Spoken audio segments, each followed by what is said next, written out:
Now an investigation to determine why a photo of Fulton County District Attorney Fani Willis ended up on the phone of Thomas Crooks. He's the man investigators say tried to kill former President Trump. Good day's Mark Teichner is live at the Fulton County Courthouse with more on this developing story. Mark, good morning.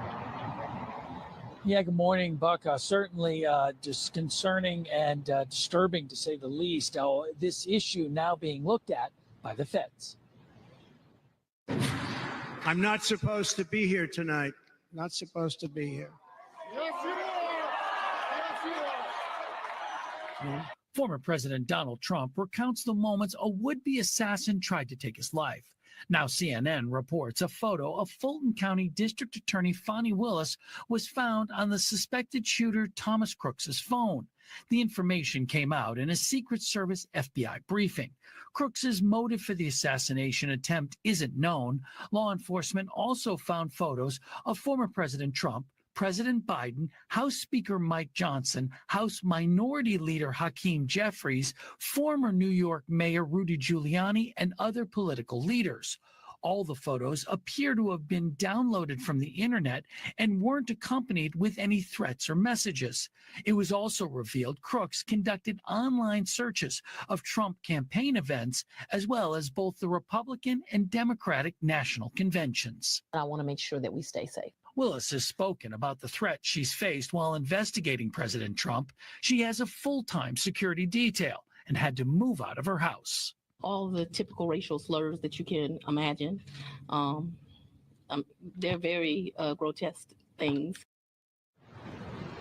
Last year, a man from Alabama was indicted in federal court here in Atlanta for allegedly making threats against Willis, as well as Fulton County Sheriff Pat Labat.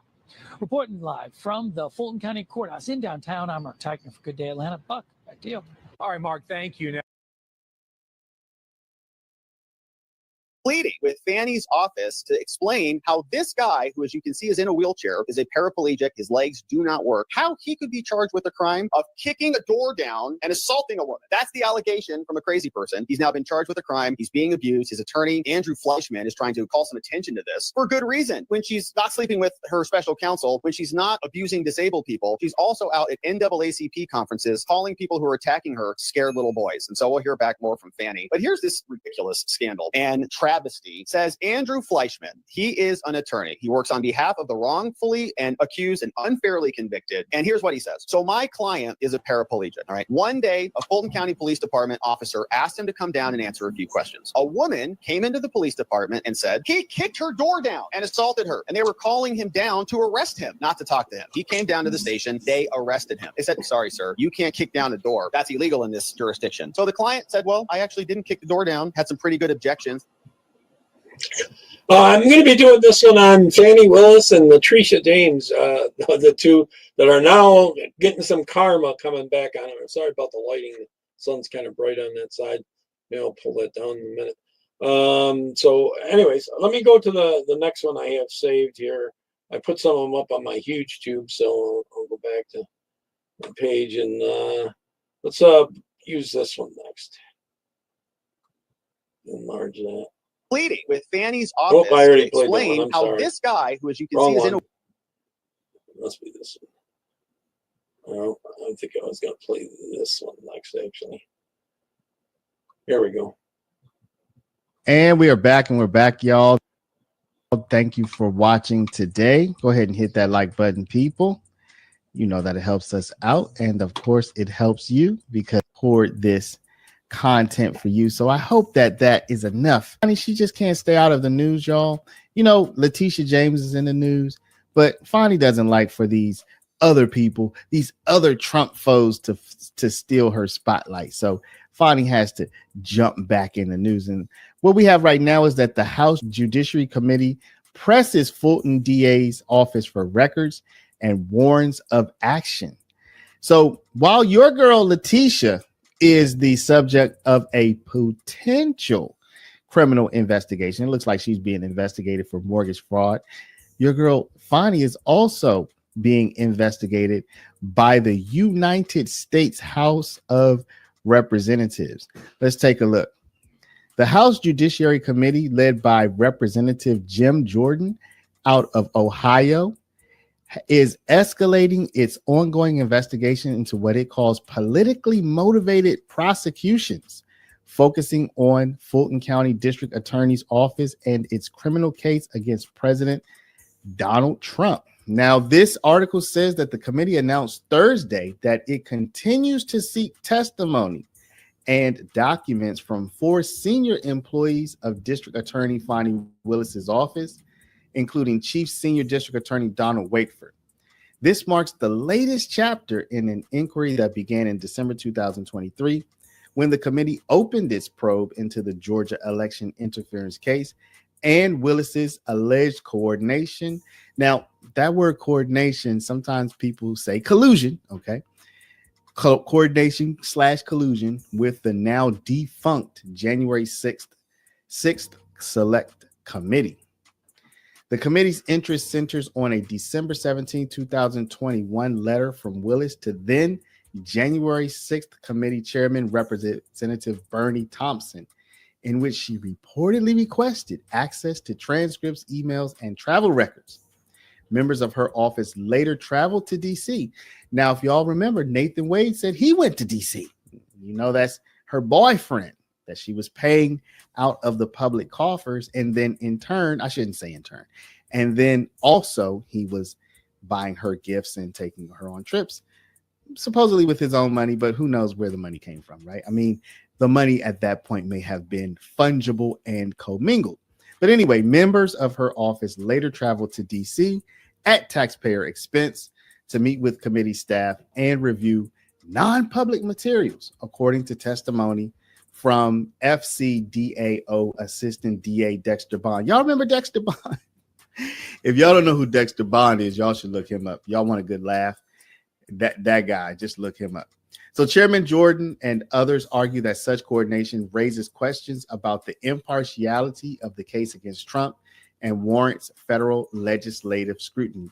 Now, y'all, the case against Trump is pretty much over at this point. If you remember, Fani and her entire office were taken off of that case because of the appearance of impropriety, where she had a boyfriend that she hired as special counsel. Again, we said already that was Nathan Wade.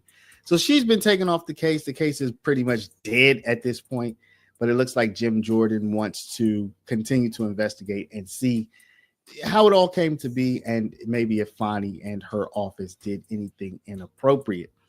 Now we talked about this previously, y'all. Fani is facing investigation from different angles. Jim Jordan and the United States House of Representatives is one angle.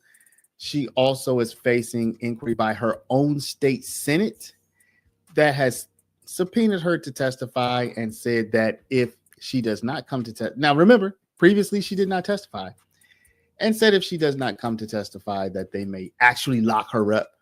She's been ordered to pay thousands of dollars to different organizations for failing to do her job properly. So Fani she's just not having an easy go of it. It seems like much of this is due to her own actions and decision making, though. So now what we're going to do is run into a previous report so that you can get more context about this United States House of Representatives request for information. And you're going to see that Fani has already said she's telling her people not to comply. She's telling her people, or we could say to comply in just a limited way. Let's take a look. It says, read the letter from Fani T. Willis to Representative Jim Jordan, y'all. That's exactly what we're about to do right now. Now, as you may remember, y'all, Fani Willis she's under scrutiny by her own people in Georgia who would like to talk to her about the relationship she had with Nathan Wade while she pursued Donald Trump. Nathan Wade being a special prosecutor that she hired and paid out of the public coffers, while at the same time getting it on with him behind the scenes. And so now people in the United States Congress, particularly Representative Jim Jordan, he'd also like to have a word with Fani Willis and people from her office, basically around the same kind of thing. He would like to know about their investigation into Donald Trump. Now, just yesterday, I said Fani has been laying low, y'all, maybe she can just lay low, let it blow over. I thought she was laying low.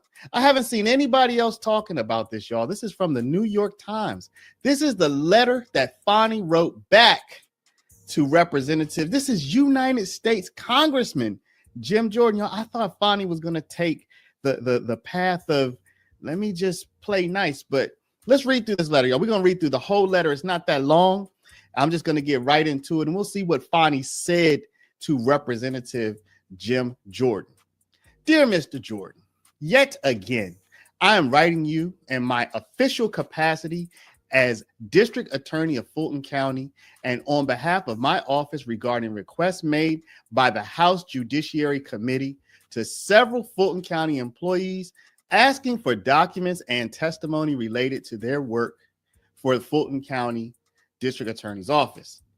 Over the course of several years now, I have explained to you that the core of your requests, information about an active criminal investigation, threatens the integrity of an ongoing criminal matter, ignores centuries of precedent about the limits of congressional power, and tramples over foundational principles of state sovereignty and federalism. Let us speak plainly, Mr. Jordan. Your so-called, quote, investigation, end quote, into the office's contacts with the House Select Committee to investigate the January 6th attack on the United States Capitol has never been anything more than a dangerous attempt performed at the behest of those under investigation to obstruct our office from an ongoing criminal prosecution and investigations. The case this office brought was after months of careful deliberation and investigation by my office and 2 grand juries impaneled under Georgia law. The federal government has no right to obstruct state and local investigations and prosecutions because you want to appease defendants whom a grand jury has found probable cause to indict by interfering in their ongoing prosecution. With regard to the document requests, you have asked FCDA employees to produce documents to you that the office and I have already explained that we cannot disclose because we must avoid any actions that could potentially compromise an ongoing investigation and prosecution by this office. As I wrote to you a few weeks ago, the communications you are seeking, to the extent they exist, are directly related to Fulton County's ongoing investigation of several individuals pursuant to Georgia criminal statutes. These individuals were properly investigated and indicted by a grand jury consistent with Georgia criminal procedure. Prosecution of these charges is ongoing. Your requests also exceed the limits of congressional authority and violate core constitutional principles of separation of powers, state sovereignty, and federalism as set forth in my prior letters. At its core, you seek documents and information revealing how attorneys in my office conducted an investigation that ultimately led to a grand jury indictment. Any such documents are protected from disclosure by attorney-client privilege, work product privilege, and other common law protections. As I have already noted in a prior letter to you, the preservation of the secrecy of grand jury proceedings is a well-recognized principle in Georgia, as well as in the federal legal system. Moreover, requests for documents regarding my office's preparation for grand jury proceedings cut to the core of the deliberative process privilege, which generally protects pre-decisional documents generated by government agencies as they seek to advance their missions. FCDA employees are not permitted to waive privilege over information that they obtained as part of their work for FCDA. Accordingly, I have instructed FCDA staff not to provide your committee with any documents that remain in the custody of the office to which the office and I have already asserted privilege and have determined that we cannot produce.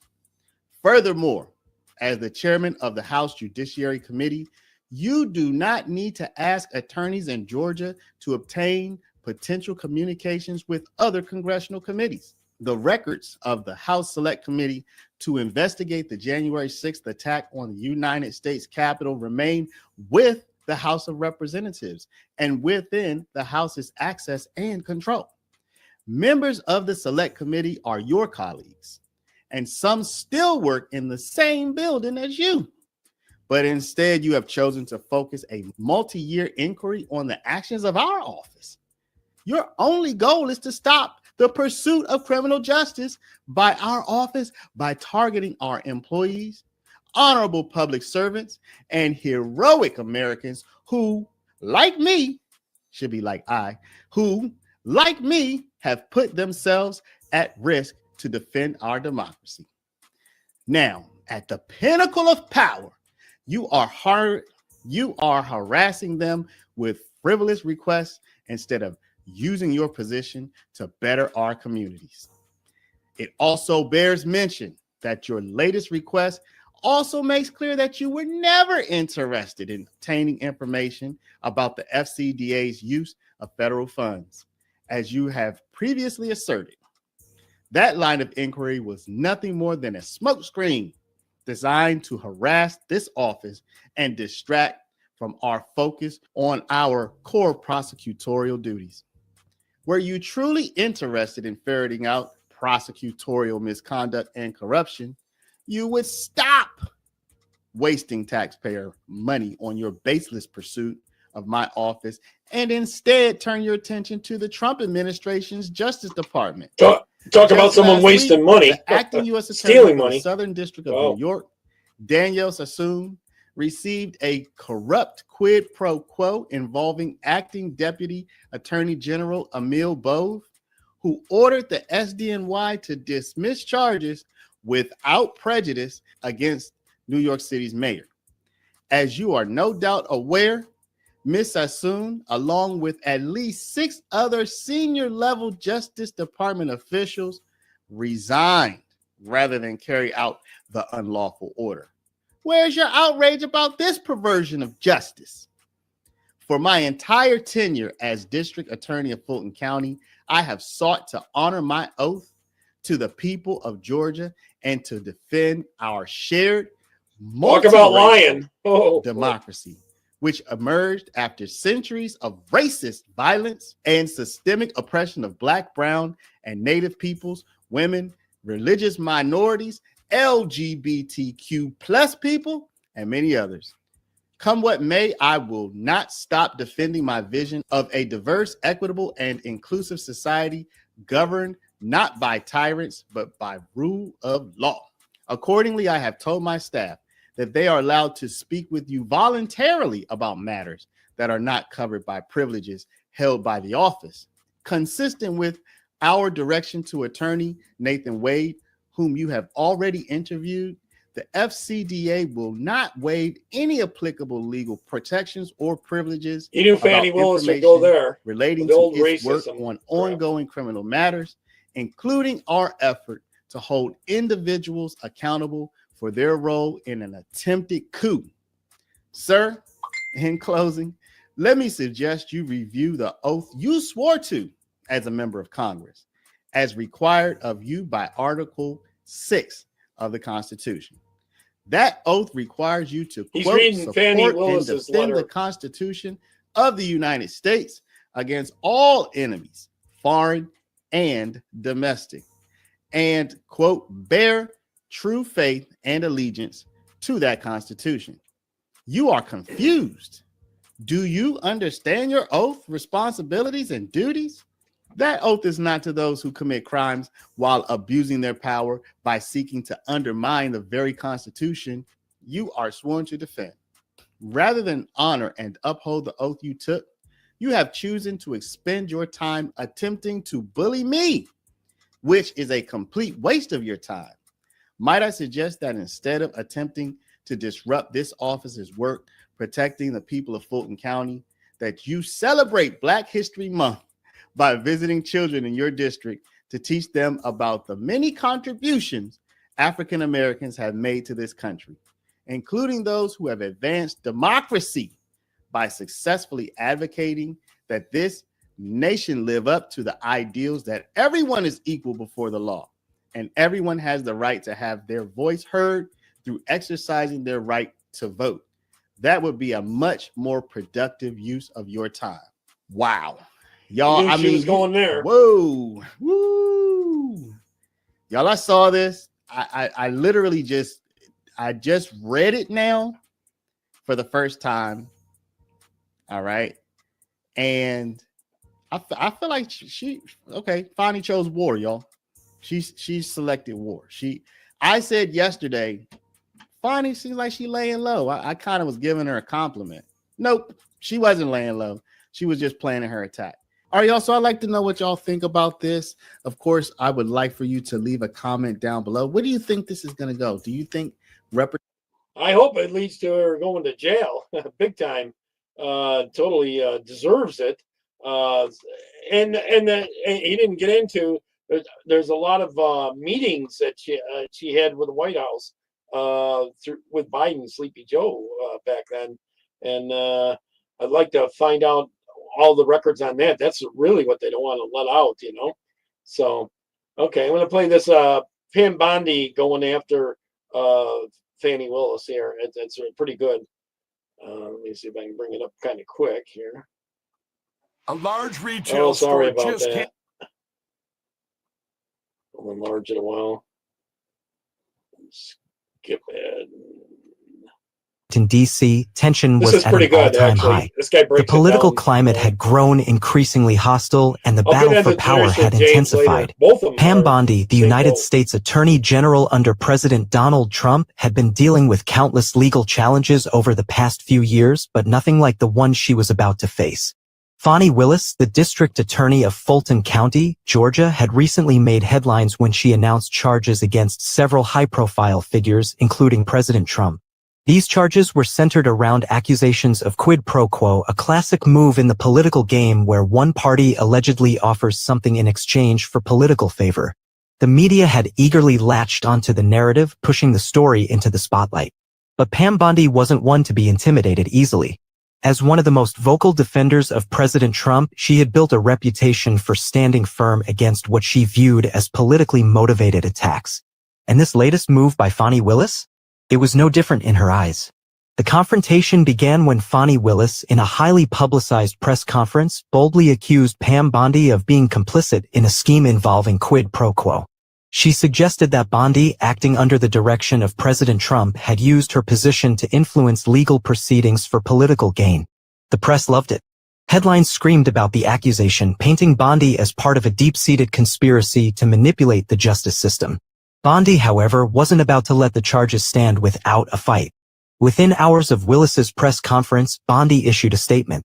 "These accusations are baseless," she declared, her voice unwavering. "This is nothing but a politically motivated attack against me and the administration I serve. I will not be bullied into submission." It didn't take long for the two women to come face to face in a public showdown. The stage was set for what promised to be a battle of words that would leave no room for doubt about where their loyalties lay. Pam Bondi, wearing a sharp, professional suit, stood confidently at the podium. Her piercing blue eyes scanned the room full of reporters, and she knew this moment was critical.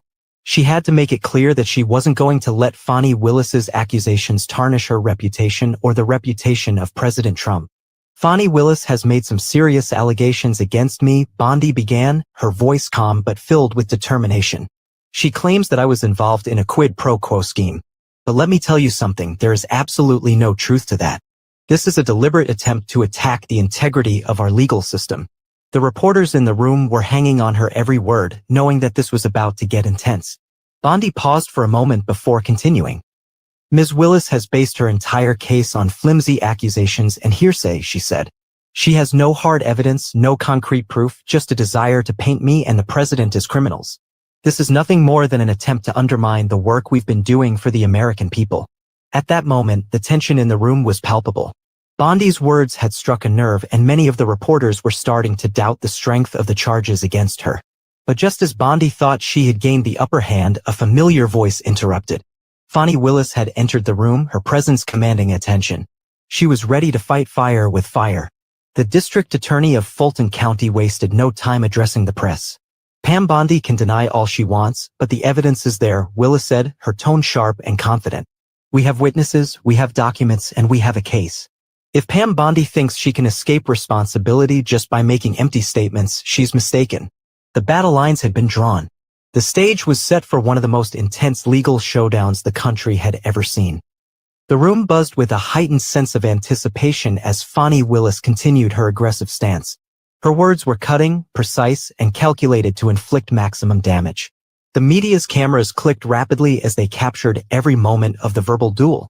It was a showdown like no other, one that would soon dominate the headlines for days to come.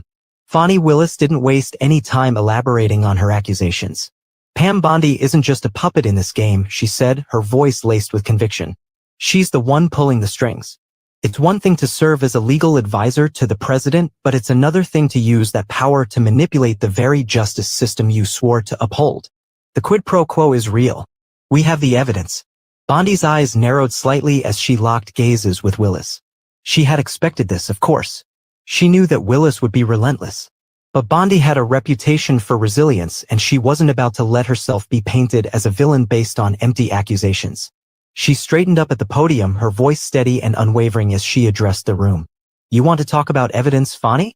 Bondi began, her tone biting. Then let's talk about the lack of it. You've made your claims based on speculation and political gamesmanship. But where's the proof? Where's the undeniable, irrefutable evidence that ties me to a quid pro quo scheme? It doesn't exist. And that's why you're trying to paint a narrative instead of presenting facts. She paused, letting her words sink in. The room was silent for a moment, the tension hanging in the air like a thick fog. I've been in the political arena long enough to know that these kinds of baseless attacks are just par for the course, Bondi continued. But what Fani Willis doesn't seem to understand is that I've built my career on fighting for justice, not manipulating it. I will not stand idly by while someone like her tries to drag my name and the president's through the mud without any real proof. Fani Willis wasn't about to let Bondi have the last word. She raised her hand, signaling to the press that she had more to say. The reporters quickly shifted their attention back to Willis, eager for the next round of the battle. Pam Bondi can hide behind her lawyer speak all she wants, Willis shot back, her eyes locked onto Bondi with a fierce intensity. But the truth is clear. This isn't just about a political narrative. This is about a pattern of corruption, a pattern of using government power to secure personal gain. The quid pro quo charges are not just accusations, they are backed by hard evidence. Willis turned to the reporters, offering them a pointed look before she continued. We've gathered witness testimonies, financial records, and even audio recordings that directly implicate Bondi in this scheme. It's not just talk, it's a well-documented case of abuse of power. And I will ensure that this case is brought to light, no matter how much Bondi tries to deflect. Bondi's expression hardened as she listened to Willis. She had anticipated that the district attorney would rely on sensationalist rhetoric, but the mention of witness testimonies and audio recordings caught her attention. This was no longer just a matter of political posturing, it was a legal battle that could determine her fate. The thought of her reputation being tarnished by false claims made her blood boil, and she knew she had to act fast. I'm not here to play games, Fani Bondi said, her voice rising with controlled anger. I'm here to defend the truth. And the truth is that there is no quid pro quo. There's no evidence, no testimony, and no facts to support your claims. What you're doing is dangerous. You're using the legal system to push a political agenda, and I won't stand for it. She leaned in slightly, her eyes never leaving Willis's. You're attacking me and the president because we stand for something different, something that challenges your narrative. But I'm telling you right now, I will not back down. The tension in the room reached a boiling point. The reporters were on the edge of their seats, eager to hear what would come next. Bondi's words had been direct and forceful, but Willis wasn't finished yet. The game was far from over. Willis stepped forward, her eyes narrowing as she prepared to deliver her next blow. Pam Bondi can deny all she wants, she said, her voice dripping with contempt. But the truth will come out. And when it does, we'll see just how much of a fighter she really is. As the tension between Pam Bondi and Fani Willis simmered, the stage was set for the real fireworks. The media was already buzzing with rumors and speculations, but now it was time for Willis to back up her accusations with something concrete. The world was watching, and Bondi knew that whatever came next could be the turning point in this high-stakes battle. The following day, Fani Willis held another press conference, but this time it wasn't just words that she was bringing to the table. She had something more, a collection of supposed evidence that, according to her, would blow Bondi's defense out of the water. As Willis walked up to the podium, she was more confident than ever. Yesterday, Pam Bondi stood before you and denied any wrongdoing, she began, her eyes scanning the room of reporters. But today, I'm going to show you the evidence that proves she's lying. A hush fell over the crowd as Willis pulled out a series of documents, one by one, laying them out on the table in front of her. She glanced at the first one and held it up for the cameras to see. This is an email chain that was sent from Pam Bondi's office to an aide in the White House, Willis said, her voice steady but filled with purpose. In it, Bondi explicitly discusses a meeting with several high-ranking officials in exchange for political favors. This is not a coincidence, this is quid pro quo. The reporters leaned in, snapping pictures of the document. Bondi, seated in the front row with a tight-lipped expression, was clearly growing impatient. She knew that this moment could be crucial in the court of public opinion, and she had to act fast to counter the narrative being created by Willis. Willis continued, her confidence growing with each piece of evidence she presented. And here, she said, picking up another document, we have a financial record showing a substantial donation made by a prominent donor with direct ties to Pam Bondi. This donation came just days before a key decision was made in a legal case involving that donor's interests. Again, the connection is clear, quid pro quo. The room erupted into murmurs, with the reporters exchanging glances and whispering among themselves. Bondi's face remained stoic, but her mind was racing. She knew that these documents, these alleged pieces of evidence, were damning if they were legitimate. She had to find a way to discredit them before the story spread any further. Fani Willis didn't let up. She went on to play an audio recording, one that she claimed was a conversation between Bondi and a government official. In the recording, Bondi was allegedly heard discussing ways to leverage political favors in exchange for financial contributions to the Trump administration. The recording was clear and the voice unmistakable. As the tape played, the room fell silent. Bondi's eyes narrowed in disbelief. This was the moment that could make or break her. She had to respond, and fast. The reporters were already bombarding her with questions, but Bondi stood up, her voice steady as she addressed the room. This is a classic case of misdirection, she said firmly, her eyes locking onto the camera. What Fani Willis is presenting is nothing more than selective editing and cherry-picked documents meant to create a false narrative. She paused for a moment, allowing her words to sink in before continuing. Let me be clear, I do not engage in quid pro quo. These documents have been manipulated and that recording has been taken out of context. The reality is that Fani Willis is using her office to wage a political attack against me, and she's willing to do anything to bring down this administration. Bondi's voice had a ring of authority, and while the evidence against her seemed to be mounting, she wasn't about to let it define her. She had spent years in the legal field, defending high-profile clients, and she knew the game all too well. I challenge anyone to come forward with real evidence, evidence that stands up in a court of law, she continued.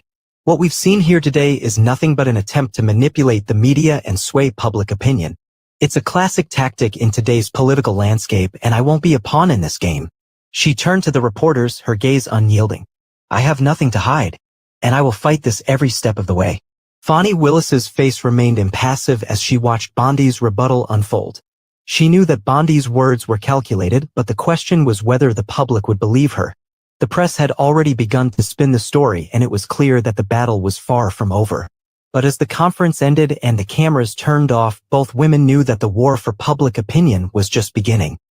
The political battlefield was shifting, and the media storm around Pam Bondi and Fani Willis showed no sign of letting up. Both sides were dug in, each more determined than the last to prove their version of the truth. What started as a legal battle was now a full-blown war of narratives, each side trying to outmaneuver the other in the court of public opinion. The next few days were a blur of press conferences, interviews, and strategic leaks to the media.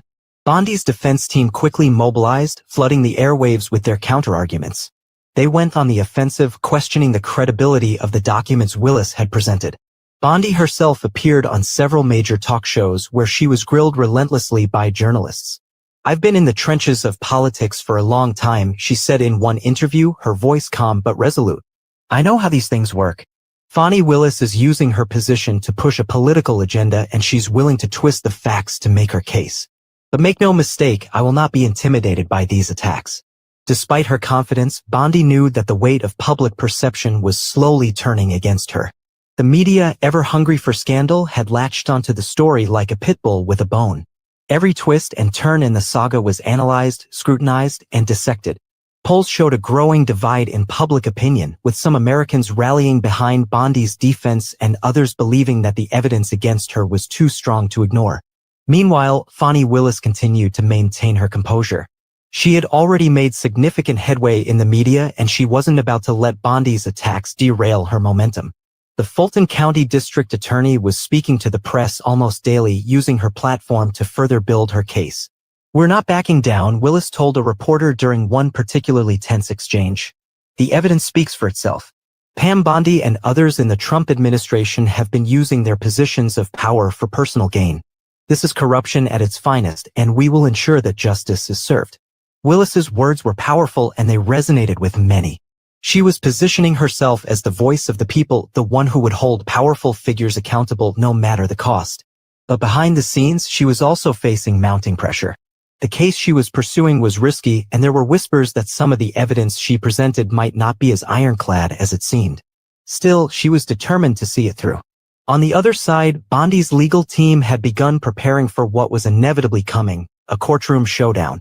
There, in the ultimate arena of justice, they would have the opportunity to directly challenge Willis's evidence and expose any weaknesses in her case. Bondi was confident that once the truth came out, the entire narrative would collapse under its own weight. But the court of public opinion wasn't so easily swayed. And even as the legal battle heated up, the media circus around the case continued to grow. It was during this time that a game-changing piece of information came to light, a development that would shift the entire trajectory of the case. A whistleblower, a former employee from within Fani Willis's office, had come forward with explosive new details about the investigation. The whistleblower claimed that key pieces of evidence, particularly some of the documents Willis had presented, had been manipulated or altered.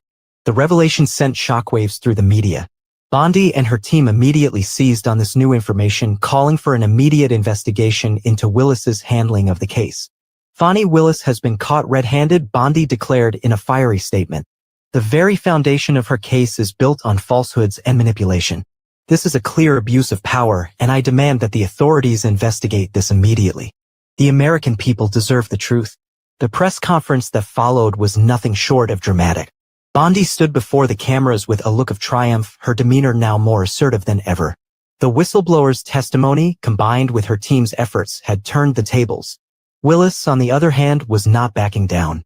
She held her own press conference soon after Bondi's, defiantly dismissing the whistleblower's claims. "This is nothing more than a desperate attempt to discredit the investigation," she said, her voice sharp. "We have followed the law to the letter, and there is no evidence that anything has been tampered with. Pam Bondi's accusations are merely a deflection from the truth." The war of words had reached its zenith. Each side now had its own set of supporters, those who believed in Bondi's defense and those who rallied behind Willis's crusade for justice. The American public was divided, and the legal and political stakes had never been higher. The stage was set for the final confrontation, a courtroom drama that would determine not only the fate of Pam Bondi but also the credibility of Fani Willis and her investigation. For weeks, the media had been consumed by the spectacle, but now the time for talk was over. The only thing that mattered was the truth and whether or not it would hold up under the scrutiny of the court. Bondi's defense team was prepared. They had spent countless hours combing through every piece of evidence, scrutinizing every document and statement. They were ready to dismantle Willis's case, piece by piece, and expose what they believed were fatal flaws. But they also knew that this was not just about legal strategy, it was about winning the hearts and minds of the American people. On the first day of the trial, the courtroom was packed with reporters, legal experts, and spectators. The air was thick with anticipation as the judge called the court to order. Bondi entered the room with a calm and collected demeanor, her legal team by her side. Her reputation was on the line, and she knew that this was her moment to prove that the charges against her were nothing but a political ploy. Willis, too, was present, her face steely and determined. She had spent years building her career, and this case was her opportunity to prove that she was a champion of justice, someone willing to take on the powerful no matter the cost. The tension between the two women was palpable, and it was clear that neither was going to back down. The trial began with opening statements. Bondi's attorney, a seasoned litigator, took the floor first. He was eloquent, composed, and forceful as he dismantled the accusations against his client. "Ladies and gentlemen of the jury," he began, "this case is nothing more than a politically motivated attack.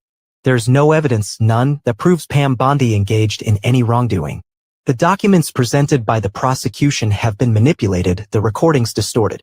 What we have here is a blatant attempt to smear a woman who has dedicated her life to public service. He pointed to the exhibit board displaying the documents and recordings that had been presented in the media. These so-called pieces of evidence are fabricated, and we will show you that they were tampered with to create a false narrative. The prosecution's case is built on a house of cards, and it will crumble under scrutiny. Pam Bondi sat in the front row, her eyes locked on the jury as her attorney made his case. She knew that the next few hours could change everything. This was her chance to clear her name, and she wasn't about to let it slip away. When it was Fani Willis's turn to deliver her opening statement, she was equally compelling. She stood tall, her voice resolute as she spoke to the jury. What we have here is not just a case of political corruption, it is a case of betrayal. Pam Bondi, along with others in the Trump administration, used her position to exploit the very people she was meant to protect. The evidence we have is clear, and it points directly to a pattern of illegal behavior. She laid out the documents, the emails, and the recordings once again, this time in the context of the courtroom. This is not a smear campaign. This is not a political attack. This is about accountability. This is about ensuring that those in power cannot use their position to enrich themselves at the expense of the American people. The opening statements were just the beginning. Over the next few days, both sides presented their cases. Bondi's legal team went after the evidence, carefully pointing out inconsistencies, contradictions, and potential forgeries. They called expert witnesses who testified that the documents presented by Willis's office had been altered in subtle but significant ways. Meanwhile, Willis's team pushed back, offering counterarguments and bringing forward their own set of witnesses. They argued that the whistleblower's testimony was unreliable and that the evidence was solid. It was a battle of wits, each side trying to outmaneuver the other in front of the jury. As the trial wore on, the media coverage intensified. The story had become the nation's obsession.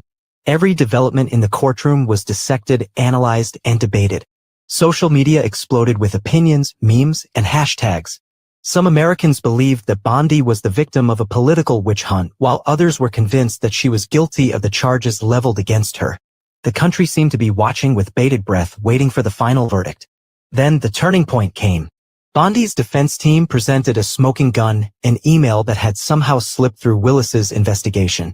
It was an email from Fani Willis herself, sent to one of her assistants, discussing the possibility of using the case against Bondi to boost her own political career. The email was dated just days before the press conference in which Willis had first presented the allegations against Bondi. The courtroom fell silent. The email was damning, and it raised serious questions about Willis's motivations.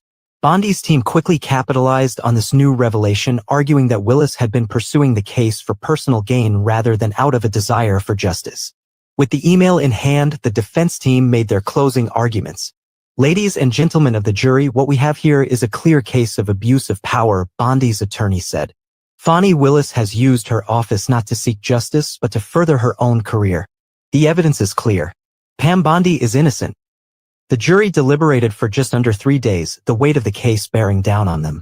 Finally, they returned with a verdict, not guilty. The courtroom erupted in reaction. Bondi's legal team was jubilant, while Willis's team looked stunned. Fani Willis herself stood motionless, her face a mask of disbelief.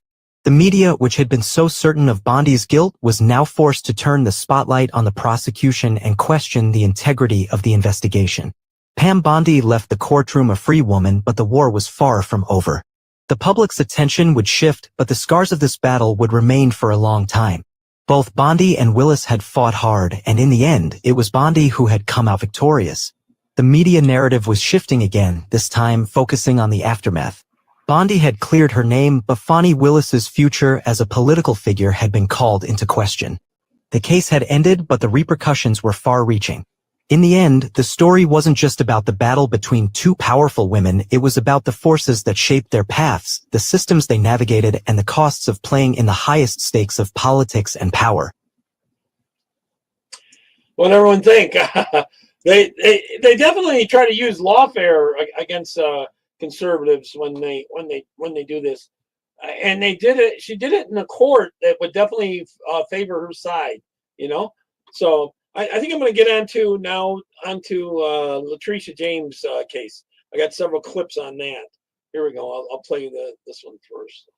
One such bog dweller, it should come as no surprise to Let me pop anyone, out of this. is chief Trump-hating, failed Hollywood scriptwriter, California Representative Adam Schiff.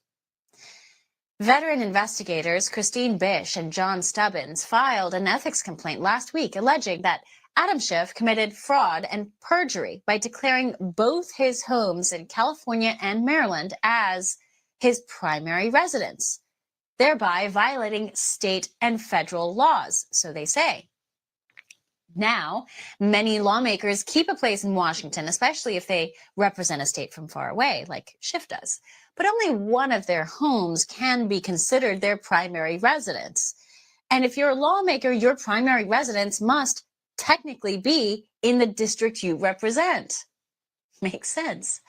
But if you keep two primary residences, you are able to manipulate the system, get lower mortgage rates. And this is exactly what Bish and Stubbins allege. This story emerges as Schiff runs for the U.S. Senate against a backdrop where California homelessness has hit record highs and cost of living has driven Californians out. The ethics complaint lists apparent discrepancies in Schiff's voting record, where Schiff claims both homes in Maryland and California as primary residences between 2000. This guy's such a piece of crap. Oh, the words I want to say. 2002 and 2013. The hypocrisy is glaring. Just this year, Adam Schiff's Democrats pushed Robert F. Kennedy Jr. off the ballot in New York over his debates about his various residencies. Would they dare hold these same standards up to Adam Schiff? Joining us now to discuss the exclusive details is best-selling author and investigative journalist Seamus Bruner, author of Controligarchs. Seamus, welcome back. Hey, Chanel, it's great to be with you. Yeah, Adam Schiff is in a world of trouble if the legal system is fair. I know that this complaint has been submitted to multiple U.S. House agencies and to the House Judiciary, House Ethics, and House Oversight Committee. And it's true, Adam Schiff has been checking the box principal residence on multiple mortgage applications in 2 different states. You can't live in 2 places at once as your principal residence, and mortgage fraud is a serious crime. Walk us through the timeline for this. I know that this is coming from a variety of documents that are, verifiable through public records, but walk us through the timeline here. Where do we start? Yeah, so this all starts really around 2001, between 2001 and 2003. Adam Schiff is from California. He gets elected to Congress, and then he starts commuting, like you laid out in the intro here. He then sells his condo in Burbank, California, and buys a place in Maryland. And so on that box of his mortgage application in Maryland, he checks, this will be my principal residence. But then he buys a condo in Burbank, and then he checks the box, this will be my principal residence in Burbank. And so when he's checking these boxes in Maryland, principal residence, he's potentially committing voter fraud in California, because throughout 2006, 7, 8, and 9, his voter registration documents say he's living in Burbank. And so he goes back and forth checking these boxes all the way up through a refinance in 2013 of his Maryland property, saying that this is my principal residence. And so it's just, it doesn't make sense. How could you be living in both places at once? And I'm glad you mentioned the financial benefits. It's not just the lower mortgage interest rates. You get a lower interest rate on your primary residence. It's also the lower property taxes. You get a homestead exemption. It's also, you get lower insurance rates on your primary residence. And then there's also the federal tax returns with the mortgage interest deduction. And so there's all kinds of financial benefits for doing this. It's not clear whether Adam Schiff got sloppy or greedy, possibly both, but this is a big problem. There was a conviction of a Baltimore state attorney, Marilyn Mosby is her name. She was convicted for mortgage fraud for a very similar circumstance. As you mentioned, Robert F. Kennedy Jr., the Democrats tried to kick him off of the ballot, or successfully did, in New York for a similar residency discrepancy. And there's a host of other people who have had this problem of declaring two primary residences in places where they're actually not living full time. Now, I have reached out to the Schiff campaign for comment about this story. We have, and they've yet to respond as of this broadcast. What has Adam Schiff said in response to this explosive allegation? Yeah, so I mean, this really became a public news story back in 2009 with a bunch of other Congress members who were doing this. Doris Matsui, who is from California, she was in big trouble for declaring residency both in Maryland and in California. A bunch of congressmen have gotten into this problem before. Back in 2009, Schiff was mentioned for this because he's been doing it for that long. And he said, he actually admitted, oh, I made a mistake. Now, you can't make a mistake and profit financially from that mistake without consequences. But nonetheless, Nancy Pelosi was in charge of the House, back then, and she should have investigated. But of course, why would she? So that was back in 2009. He said, quote, mistake. They said it was a clerical error in 2009. But here's the thing. They said in 2009 it was a mistake and a clerical error. He refinanced the Maryland property in 2011 and in 2013, and he checked the box principal residence both of those years. And so if it was a mistake, now we know now he refinanced the Maryland property around 2020 recently. And guess what? He checks the box second home. And so that is basically an admission that he knew he was violating these rules. And in 2011-13, he had full knowledge of what he was doing, and he checked the box anyway. Well, Seamus, clearly the penalties for committing this kind of perjury and fraud are not very high. If lawmakers are doing this, have done this, and seem to continue to do this, it just doesn't look like they're worried about being penalized or punished.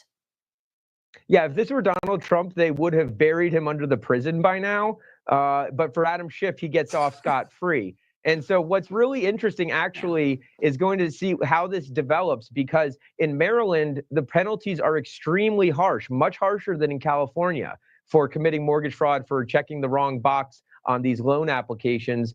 And so what would be interesting is if he says that actually this whole time, all along, Schiff has maintained that, yes, he is a full-time resident of Burbank. He is a primary resident of Burbank, California, where his district is. It looks really bad if you're trying to represent people, but that's not where you live. It's not even allowed under House rules. Also, it would be voter fraud if he was claiming that he could vote in California if he was actually a Maryland resident. But what's interesting is the Maryland penalties are much stricter than the California penalties. So if justice were to be done, Adam Schiff's best argument would be to say, actually, I have been a Maryland resident all along, because he would want to avoid the 20-year prison sentence that mortgage fraud could carry in that state.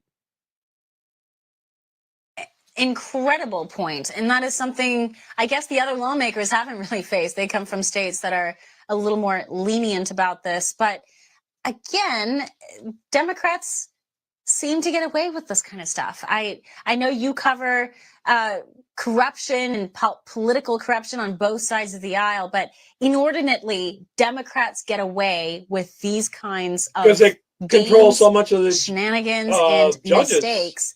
Soros way more judges. than Republicans do. And I don't see that changing anytime soon. Well, here's the thing, Chanel. These could be federal crimes. And so if there is a change in the administration, I suspect a President Harris would look the other way on her good friend from California, Adam Schiff. But a Trump presidency, a Trump DOJ could prosecute these crimes. Now, Adam Schiff will likely argue that the statute of limitations has run out on some of these things. It was quite a while ago. However, because the statute of limitations actually only kicks in for certain crimes once upon the date of discovery, which is very recently, actually. Most people did not know about this until very, very recently. This complaint filed by Christine Bish was not filed until this year. And so some of these details, some of this evidence means that no one knew about these things until just recently. So the statute of limitations may not kick in. Federal crimes are prosecuted by the DOJ. Trump would have an opportunity to have, the Trump DOJ to investigate these matters. Oh, that's an excellent point. But then didn't you say that some of these allegations had popped up a few years ago with Schiff? I guess not conclusively. Not conclusively. There is a potential whistleblower, someone who is willing to come forward. We're still talking to him, who worked in the mortgage company, who saw these things and said, this is perjury, said what Adam Schiff has done is perjury. And so, when a whistleblower can come forward and bring forth new evidence that no one else would have had access to, that would bring, up the statute of limitations potentially. Interesting. No, that's an angle I think that hasn't been pointed out before. Well, Schiff is such an interesting player, and I say that I use that word carefully, but it's hard to look at Adam Schiff with a straight face. This is a man who has for years manufactured storylines against Donald Trump just to sully the entire Trump presidency. He's manufactured evidence about Russian involvement, or at least promoted documentation that was clearly not true, and with a straight face would tell the world that Trump was involved in Russian oligarchs and he was, meddled with the election. And here's Schiff himself trying to stand up and say he's a credible guy. It's a joke. Yeah, it totally is. I mean, it's there in black and white. We've got all of the documents posted on thedrilldown.com. These have been, submitted by Christine Bish to the House investigative committees, and it's pretty much smoking gun. I mean, he can say that he screwed up, but many other average Americans have been convicted with far less evidence for this serious crime. And so, it really upsets people when you and I have to live by all of the rules. And then someone like Adam Schiff, who is loaded off of all of his, policy, he gets very rich being a congressman. We don't know how these people like Nancy Pelosi, stock queen Nancy Pelosi, get so rich off of their public service. But Adam Schiff has done extremely well for himself, and for him to be taking these additional financial benefits and not repaying them, he needs to repay as a form of restitution the benefits he got. These loans were federally subsidized, federally backed loans, and so taxpayers are on the hook for such loans. And so for him to be taking advantage like this is unconscionable. So we're helping them buy their houses. To this whole conversation will be on when that statute of limitations actually kicks in. And I'm sure there's going to be a lot of debate about that, but I think that's key to this conversation. Did it kick in back when it was discussed, back when, what is discovering, right? And that'll be a realm for the lawyers to argue, I'm sure. All right, Seamus, don't go anywhere. We have to take a quick break, but you're also working on another story. You actually put out a great report recently, and it really sounds the alarm on voter rolls. Stay right here. We'll be right back. Yeah, that guy, he's not going to go down. I guarantee you. I bet you. He should have to pay all that crap back, my thinking, So, all right, here's some more on Letitia James. Attorney General of New York, Letitia James, is guilty of mortgage fraud, folks. The same kind of stuff that she tried to steal $400 million plus from Donald Trump for the same kind of claims, mortgage fraud, misrepresenting your property values. Well, how about this? In 2001, Letitia James purchased a 5-unit multifamily apartment complex for $550,000. In 2005, she refinanced that loan from a company called Aegis, which gave her a low of 7.2 mortgage rate interest that would continue to blow up to a ceiling of 10.2 over time. In 2011, she then took advantage of a federal program called HAMP, which is Home Adjustable Modification Program. Now, what that did under that program is it capped the amount of family units in a building to 4, meaning if you had 4 or less, you could be eligible for this program. And under this program, it means that your loan would not balloon up to the maximum of 10.2%. She then listed multiple times over the last 2 decades, as she's refinanced this place over and over and over again, that the apartment complex had 4 units. That ended up saving her over time, tens of, if not hundreds of thousands of dollars. So in the original 2001 purchase, it was a 5-unit complex. In 2005, when she did a remortgage on that and a refinance on that, she labeled it as a 4-unit. In 2011, when she went under the federal program, the HAMP program, she labeled it as a 4-unit. She's done it multiple times so she could get the lowest amount of interest possible. The unit today still stands at 5 units. She should have ballooned up to the maximum 10.2%, but she literally frauded and took advantage of a federal program and lied, saying that it's only a 4-unit program so she could save tens of, if not hundreds of thousands of dollars in interest over these last 2.5 decades. So ladies and gentlemen, there it is right there. Letitia James, you are guilty of mortgage fraud. We have the documents. We have the receipts to prove it. If you follow me on my newsletter, I'll put them out this afternoon so you can see the documents that it was originally a 5-unit multifamily complex. And since then, every time she's refinanced it, she's labeled it as a 4 so she could take advantage of these federal programs. We need you to tag Pam Bondi. We need you to tag the DOJ. We need you to tag the FBI. Jeremy Harrell, LFA TV, Letitia James, you're guilty. And if it's a federal program, that means we're paying for a lot of it. Seemed like Adam Schiff as well. On Valentine's Day a year ago, roses are red, violets are blue. No one's above the law, even when you think the rules don't apply to you. Happy Valentine's Day. She, of course, referring to Donald Trump. Our next guest using that tweet against her. No one is above the law, even when you think the rules don't apply to you. Letitia James. Florida Congressman and Florida gubernatorial candidate Byron Donalds is with us. Congressman, it's great to see you. Pretty ironic. Karma, payback, revenge, all of them apply here. Do you think the DOJ actually charges her?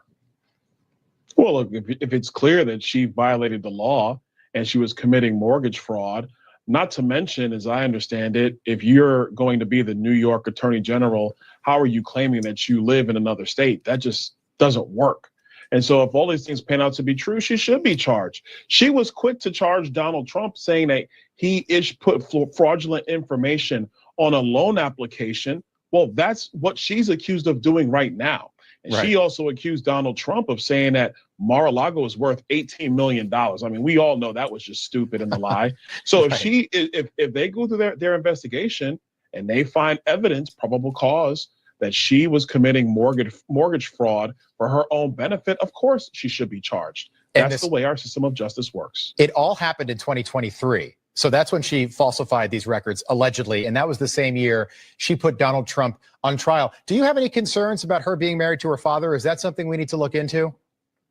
Listen, I think everybody's got concerns about that one. That's just not something that everybody thinks is cool. I don't. It's just weird, to quote a former person running for the vice presidency that we won't talk about. But look, at the end of the day, this is what happens. You have these officials who want to go on these witch hunts, while at the same time they're doing dirt behind the shadows, in the shadows. It's simply wrong. She should be held accountable like anybody else. Yep, I agree. And they get away with it too, because they know that they control a lot of these DAs that are put by George Soros. Even if they get caught, nothing happens to them. It seems like we definitely have a long ways to go. We're heading in the right direction. We just got to keep going. Of this up on. We got to be the reporters, regular reporters. He's the source of all this information. Sam, thank you so much for joining us here on the set. Thank you for having me on, sir. You're a New Yorker. You live right down the street, and this is some fantastic work here. I want to start and get into just the specifics first. Starting with this Virginia property that she claimed as her primary residence while she was, this is Norfolk, Virginia. This is probably a 5-6 hour drive, claiming it's her primary residence while she's the AG of New York. From your report, you say James signed a specific power of attorney declaring her intent to make 604 Sterling Street in Norfolk, Virginia, her principal residence, a legally binding statement that may have automatically vacated her position as New York Attorney General under Public Officers Law 30, a declaration that came just 45 days before she launched her case, her civil fraud case against Donald Trump. Tell us more about what happened in Virginia here. She purchased a property with a relative. This is in 2023. A few weeks. She closed 2 years on, ago. Yeah. Right. Yeah. She closed on it right before the Trump trial. And in the filed documents with the county clerk's office, there was a power of attorney that she gave her cousin or niece to close the mortgage. Yep. And on the power of attorney, she represented that I intend to use this property as my primary residence. Now, there's two problems with that. The first problem is she lied on a power of attorney. Would anybody really believe that she was going to move to Virginia in the middle of the Trump trial? Second part is there's section 6 of the mortgage that states that the borrower, meaning her and her niece, have to occupy the property as their primary residence within 60 days. Not one or the other, both. Wow. She at least flat never out fraud. occupied it. Right. That's And why, what was the motivation to do this? Why lie? Lower interest rates. Lower interest rates. I'd call her a petty thief. A petty thief. This is, I mean, this is, when you look at the allegations she made against Trump, is this act worse, better, same? Well, no, listen, Trump is not a real felon. I'm a real felon. Okay, so so Trump didn't do anything wrong. Yeah. You don't see anything wrong in the case you made against Trump? You think, I mean, obviously the jury here thought that he did something wrong.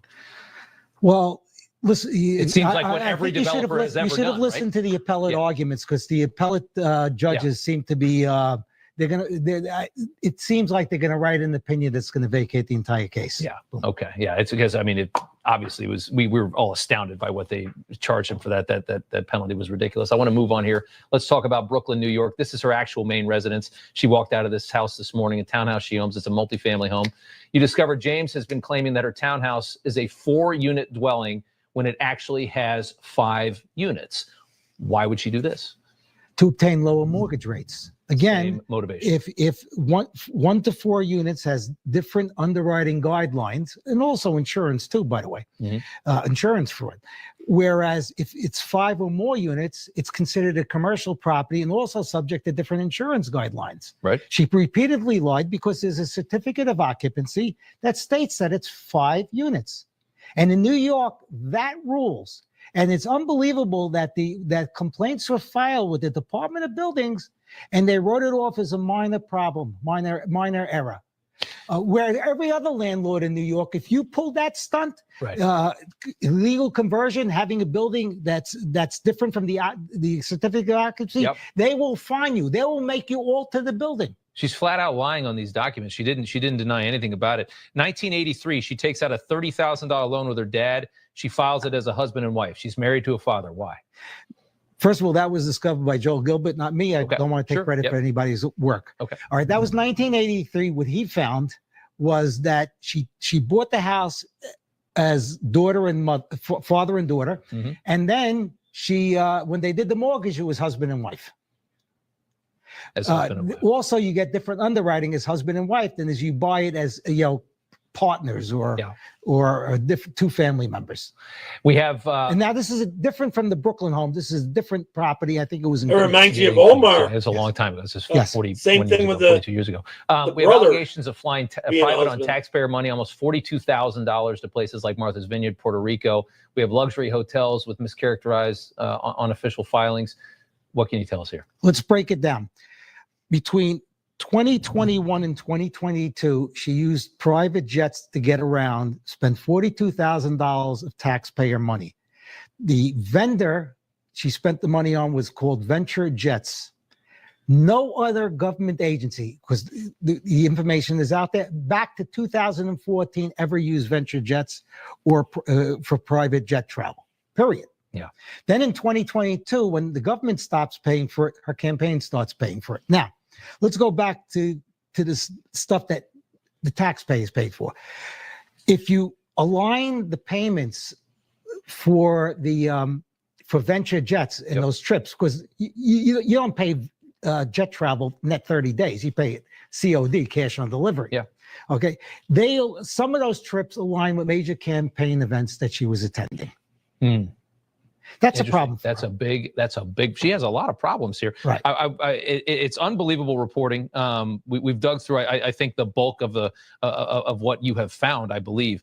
Real quick before I let you go, you have a past. Yes. And tell us how you got so good at what you just did with you worked on this for 7 months. How'd you get so good at this? Because I was a criminal for 20 years and I was very good at doing what I did as a criminal. Morality aside, yeah. The FBI saw a talent in me and they helped me out going forward after the Crazy Eddie case. The FBI taught me things when I was being investigated. The FBI taught me how investigations are done. All of the beatings that the FBI gave me when I was doing crime made me into a better human being. That's amazing. And you're just, you said you like to figure out puzzles. You like I to love solve puzzles. I love numbers. Listen, yeah. This is not I am not the Trump administration. I don't work for the Trump. Yep. And then they're a little quicker than I thought it would. Yeah, she's a piece of crap and getting away with it. Let me go to Fani Willis now. I got some ones here. I think I'm just going to play them from the top down on these. Now, there's a lot of repeat on this. They're covering the same evidence, but then some of them have some different stuff on this. So it was hard to pick which one, so I'm just going to play them all. Here we go. Hopefully it'll come up. There we go. And we are back, y'all. Thank you for watching today. Go ahead and hit that like button, people. Well, this is the Fanny. You know I that played helps this one. us I'm out, sorry. and of course, it helps you. I played that one. That was the wrong one. Right here it is. The Teresa James one. It's James, Oh, the Attorney General. oh, okay. So that's her house. So only she lives there? Her family lives there. Oh, really? Oh, but, okay. but they have apartments. The C of O should not have changed. It's just Empower, Harris. Kind of confusing because it says 1 to 4 family, and then it says just 1 family. on the C of O. Things are getting extremely serious when it comes to the notorious NYAG Letitia Big Shame James. I've got a lot to share with you. Grab your popcorn, your favorite drink, relax, sit back. Your boy Nez has you covered. I'm going to share with you clips from experts who are saying people don't even understand the impact and the real dramatic seriousness and severity of this situation of Letitia James engaging in nothing short of exactly the same thing that she charged Donald Trump with almost a year ago in August, falsifying business documents and home lending mortgage documents to get favorable loans. Dan Abrams, who was a former legal analyst from NBC, this guy is a total leftist, not a Republican, he hates Trump. Even Dan, I'm going to share with you a clip that he said, which is unreal. And then I've also they're writing the rules Letitia James's and breaking them. response, which is pretty cringeworthy, but you have to see this. But first, I just want to wrap up. Oh, I also have some footage from Project Veritas, O'Keefe Media, of what they discovered with not just the residents in Norfolk, Virginia, but the brownstone property in Brooklyn, where she lied about the amount of units and also claimed that this is so bizarre and weird in Ilhan Omar fashion that her father was her husband. It's insane. But first, check this out. This is the residence, just to keep you up to speed, that she said she was the principal occupant resident. This is in Norfolk, Virginia. So this is living proof that she lied. And also, New York State requires any elected official needs to have their primary occupancy in the actual state of New York. So she's committing a dereliction of duty there and an oath of office violation. But check this out really quick. Hi there. I'm a reporter with the Daily Caller News Foundation. Goodbye. You're trespassing. I'm sorry. Trespassing. My kids are out here. I understand. We mean no trouble. We're just curious who. Those in chat there, do you think she'll end up doing jail time? I kind of wonder. I mean, they got her pretty dead to right on this stuff. You think she's got to go to jail? The occupants of the home are, Don't because worry there's about who's occupants. That's none of your business. well there are connections to Okay, but New you're York Attorney trespassing. General Letitia That doesn't James. matter. You're You're trespassing. Are you related to You're Letitia James? trespassing. You're trespassing. Go in the house. Do you know You're Letitia James? trespassing. No? You're Okay. trespassing. No comment. Thank you, Don't ma'am. come up to my house no more. Thank you, ma'am. Thank you, ma'am. You have a good one. It's gonna be fine. You will. Be well.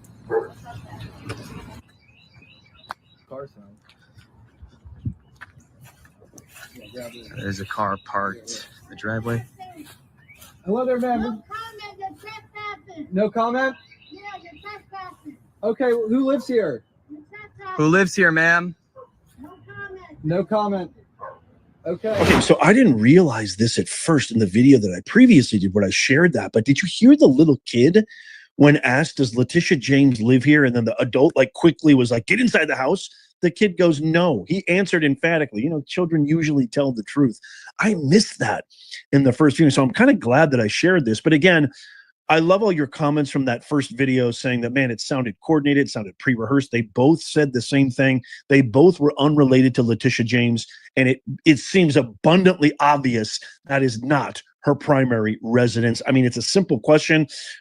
Are you related to Letitia James? Does she live here? And they both emphatically immediately went into hyper defensive. Okay, so that's that residence. Now we have another residence, a Brooklyn brownstone, which has officially has 5 units where she claimed, and by the way, I'll explain why this is important and why she did this. She claimed it only has 4, and now I have brand new evidence where not only she claimed it didn't have 5, not only did she claim it had 4, but in some years she claimed it had only 1 and 2. The ramifications of this, you guys, it's so insane. Like, it's too big to even fathom. That's why I titled this, She's Going to Jail. She is facing prison time. There is no doubt in my mind, and I've got more proof coming up. Watch this. A property in New York that she claimed as a 4-unit structure instead of the required, instead of a 5, which Pulte says means she was able to get a different type and more favorable loan. But also, they claim that in some of these forms, she actually states that her father is her husband in order to file as a married couple.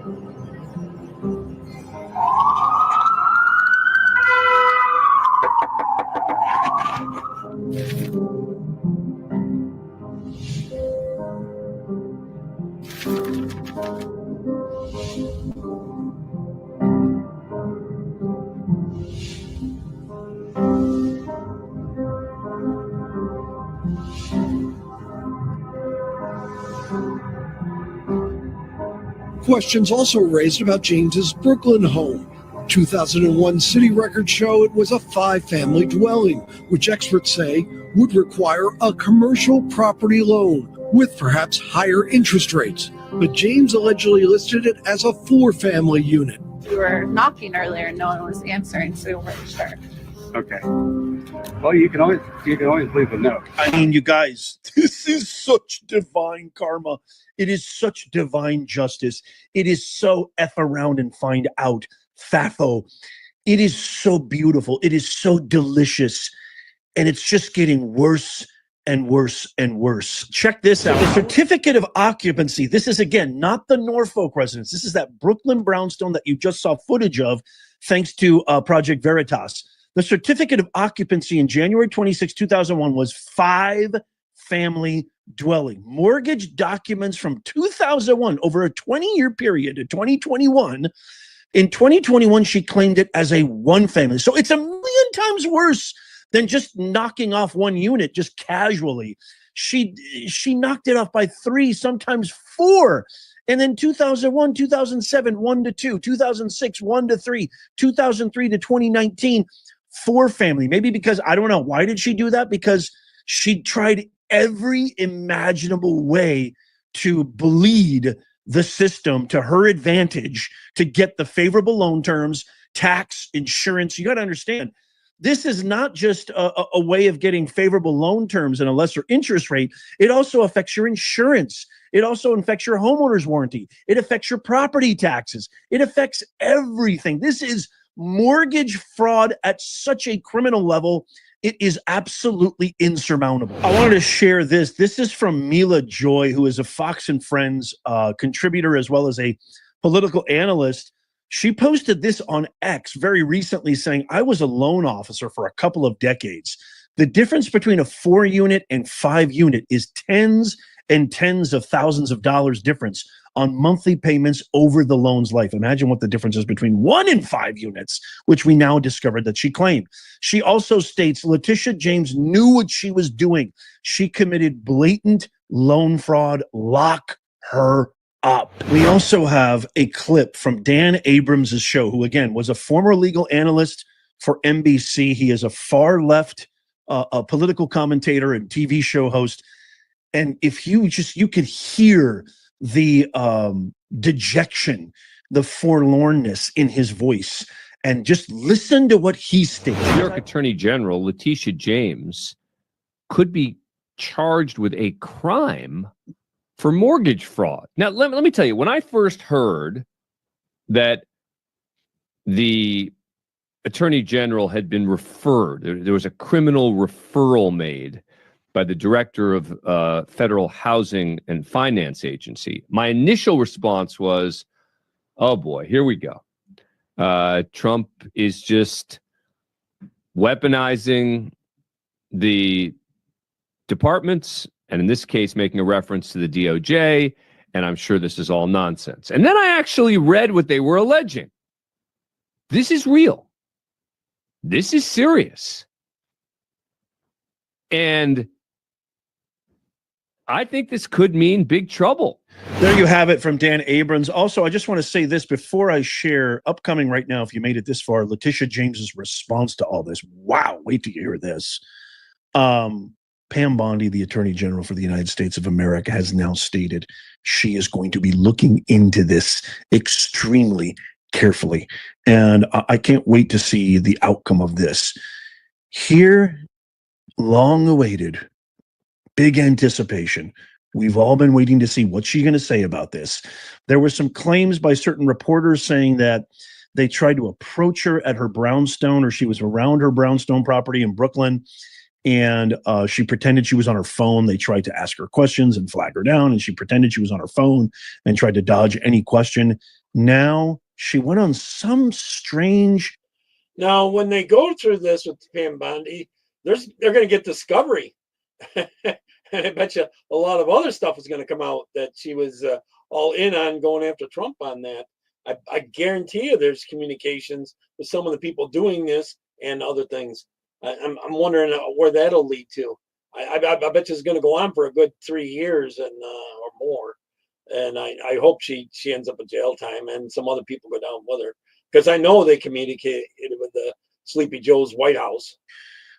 Bizarre show. I don't know what it was, Spectrum News or something, but I have the entire clip of her response right here. Good to see you, Ms. James. Thanks for joining us. Thank you for having me, Errol. Absolutely. What is going on here? Did anybody contact you before this letter went out accusing you of this, that, and the other and making a criminal referral about real estate transactions? No, not at all. And let me just say to all New Yorkers and to all Americans, the allegations are baseless. The allegations are nothing more than a revenge tour. And as you mentioned, my office was successful in securing a $454 million judgment against Donald Trump and others for exaggerating the value of his assets. He engaged in a pattern and practice of fraud, and the interest is accruing each and every day while the case is on appeal in the first. Harrison Rocky, do you think she'll throw some other people under the bus to save her own butt? I don't know. I'm open. Department. It's important that individuals know that this is nothing more than the continuation of the tour. He went after law firms, universities, immigrants, women. Thousands of federal employees right now are unemployed. Our government is in chaos and in disarray. Medicaid, Social Security, CFPB, and the list goes on and on and on. And as you know, as you mentioned, each and every day, my office is leading the fight against these executive orders, which have no legal import at all, have no legal significance. And we are standing up for the rights and privileges of New Yorkers and Americans. I will not be silenced. I will not be bullied. I will not bend. I will not break. And I will not bow to anyone. No one is above the law, including the President of these United States. Okay. Well, and the Office of the Attorney General will continue to stand up. Let me follow up of some of what's in this this letter. It says according to media reports, which for us in the media is kind of a red flag, meaning that it seems to be based on some social media posts that I know were made by partisan political actors. But just let me ask you about some of the specifics in the letter. They're saying that your house in Brooklyn is a legal 5-family and the mortgage on it is for a 4-family house. Is that true? So let me just say that, Errol, you know, as any good attorney, I will not litigate this case in a camera. It's important that we will respond to these allegations at the appropriate time and in the She can't get away with way. lying. But I right will now. not go back and forth with respect to these baseless allegations. I am more focused again on standing up for the freedoms, the liberties, and for the rule of law in the state of New York. I was under the impression by all of this that what they were really looking for is what they got, which is a headline saying, Tish James is under a criminal investigation. Is that pretty much what's going on here? Yeah, that's what they got. That's what they got. And it's unfortunate that you have some of these right-wing conservative individuals who are camped out in front of my home and in front of the homes of my relatives in Virginia, harassing them each and every day. And it's unfortunate, knocking on the doors of my neighbors and the neighbors of my relatives in the state of Virginia. And it is nothing more than a headline. Nothing more than, again, retaliation against all of the actions that I have taken successfully against Donald Trump. Boy, I can't wait to get your comments on this. It's interesting that one thing that really stands out to me in that response is it just me, or does every single time she talks and she gets into this, like, I am empowered woman, this is baseless, and I stand up, and I'm here for women, and I'm here for this, and I'm here for Thurston Thurgood, or whoever her hero is, God knows. She starts sounding like a villain from old, like, Superman movies or something. I don't know. Is it just me? It sounds kind of creepy. It sounds way forced. To me, she seems very, very shook. But the one thing that stood out is she says, the guy asked a very simple question. You're charged with having an interest rate based on a 4-unit home rather than 5. Is that true? And she says, no, I'm not here to litigate on camera. A simple no, that's not true would have sufficed. She was very quick to say that these guys are all nuts, partisan, conservative, conspiracy theory, headline seeking. She had no problem saying that. Why is it that all of a sudden she pleads the fifth, in essence, when asked directly? I mean, it seems like a simple no. Like, did you actually cite this as a 4-unit rather than what it is, a principal occupancy of 5 units? Oh, I'm not here to litigate on camera. You're on camera all the time litigating.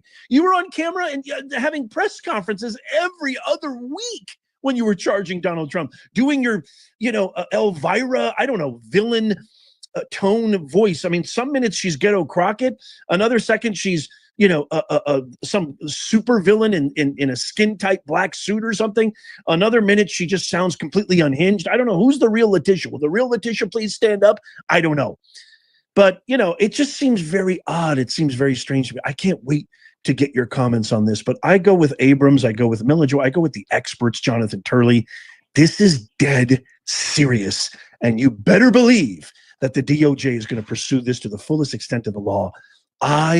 As Dan Abrams says, I would be shocked if this Letitia James is A, not fired, relieved of duty, and facing criminal charges. I would be shocked. Let me know what you think in the comments down below. I see you eyeing this hat. If you want to get your very own 100% original made in the USA design, our shop link is in the pinned comment and description. Check out these videos coming up on the screen right here, just in case you missed them. Tap my face. Let me move on to the next one. Oh, they're all good. Poetic justice for her.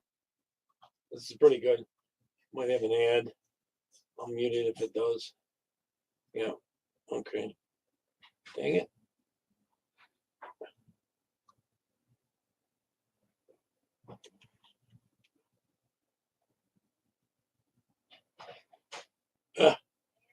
Let me refresh it. A large retail store. There we go. A large retail store just canceled a huge order.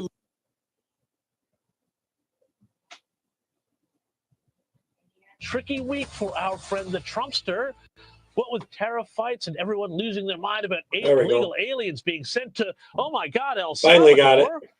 But there was one piece of news that I don't think has gotten anywhere near the attention it deserves, and I thought you should know about it. That's right, friends. Let's get ready to take a trip on the Poetic Justice Express. Remember this woman?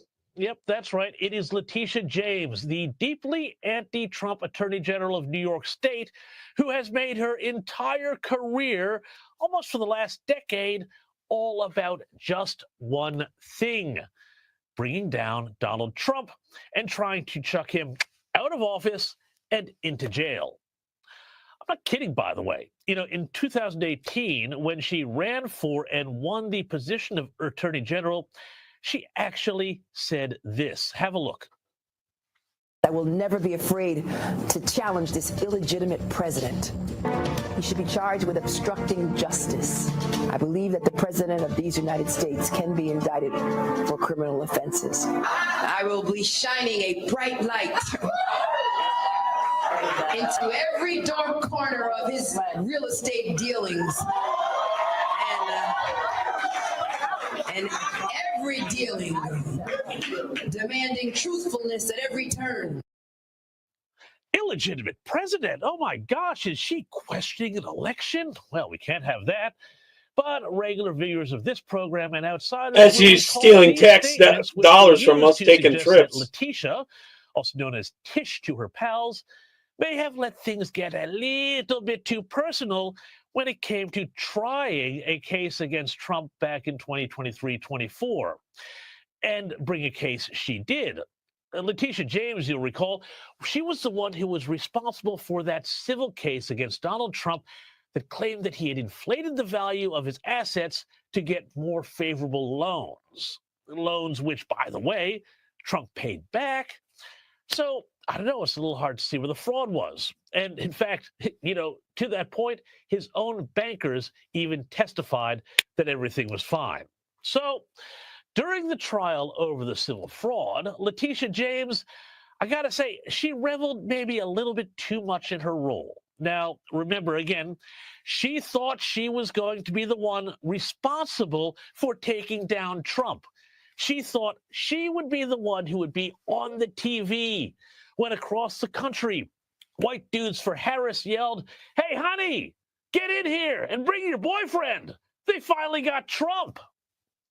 Letitia James tweeted almost more about Trump than Trump about the trial, saying that Donald Trump lied about his net worth on his statements of financial condition to get loans for much better terms than he should have. Well, again, that sounds pretty serious to me. And last Valentine's Day, she even wrote, "Roses are red, violets are blue. No one is above the law, even when you think the rules don't apply to you." Well, ladies and gentlemen, keep that in mind because I think by now you may know where this is going. Yes, it seems that Letitia James herself, good old Tish, is now under investigation by the Justice Department. And oh, this is just too perfect. She's under investigation for possible mortgage fraud, which is, as the New York Post put perfectly, a Tish best served cold. Now, according to... Now, how do you think the mainstream media is going to try to cover for her on this? What are they going to do? I mean, can they cover it? They'll try to do a red flag event. Somehow they got to try to get her out of this. That's one of their heroes. The reports, Letitia James is accused of falsifying records to get loans on a property in the Commonwealth of Virginia by saying she was a resident there when she was a prosecutor in New York, where to be a prosecutor, you have to be a legal resident. Here's a bit of the letter sent to Trump Attorney General Pam Bondi detailing the accusations, saying, quote, "Based on media reports, Ms. Letitia James has in multiple instances falsified bank documents and property records to acquire government-backed assistance and loans and more favorable loan terms." Oh boy. Meanwhile, the Daily Caller went looking for Tish at one of her alleged Virginia properties. Here's what they found. I'm a reporter with the Daily Caller News Foundation. I'm sorry. My kids around here. I understand. We mean no trouble. We're just curious who the occupants of the home are, because there's about who's occupants. That's none of your business. well there are connections to New York Attorney General Letitia James. You're trespassing. Are you related to Letitia James? Do you know her? You're trespassing. Go in the house. Do you know Letitia James? No? Okay. No comment. Thank you, ma'am. Huh, maybe she wasn't a resident after all. Well, how the worm turns, hey? Let's have, by the way, a little bit more of Tish from back when she was suing Trump. Representing our respective states, stand up and enforce the rule of law. The president of these United States is not above the law. No matter how rich, powerful, or politically connected you are, everyone must play by the same rules. Please sue him for us. Oh, we're going to definitely sue him. We're going to be a real pain in the Pretty cocky behavior, especially given that mortgage fraud carries penalties of up to 30 years in prison and $1 million in fines. Though let's be fair, I'm sure that I doubt anyone is actually doing that kind of time. But she thought she had it. She thought she had Trump in the bag. Now, though, the irony is that she is being investigated for the same stuff that her lawfare case was all about against Trump. And now she and her supporters are saying, well, no. This is all just bogus lawfare by the Trump Justice Department. And James, for her part, is well defiant, if a little less cocky. Here's what she had to say after the investigation was announced. My mission is clear. I'm focused. I'm prepared. I'm ready. I've been trained by the best. I went to Howard University that overturned legal segregation in this country. I've been taught in those classrooms where Thurgood Marshall once taught. I'm not afraid of no president. Donald Trump, we're ready for you. We're coming for you. We're standing up for you. We're fighting on. We're not going down silent. Victory, my friends, is clear. It's now. Was it just me, or did she seem a little less cocky there, even a little bit nervous behind the bluster? Meanwhile, when the New York Post tried to question her about all these matters, well, she pretended to be on her phone. Hey, where have I seen this before? Oh, yeah, Kamala. Our Tish learns from the best. Look, there's a lot more that's going to play out here, but I wanted to share this story with you because it's important and because it is such a wonderful bit of poetic justice that illustrates one of my favorite sayings. Whenever a left-winger accuses a right-winger of doing something bad, well, it's a pretty good chance they turn out to be guilty of the same thing themselves. Allegedly, of course.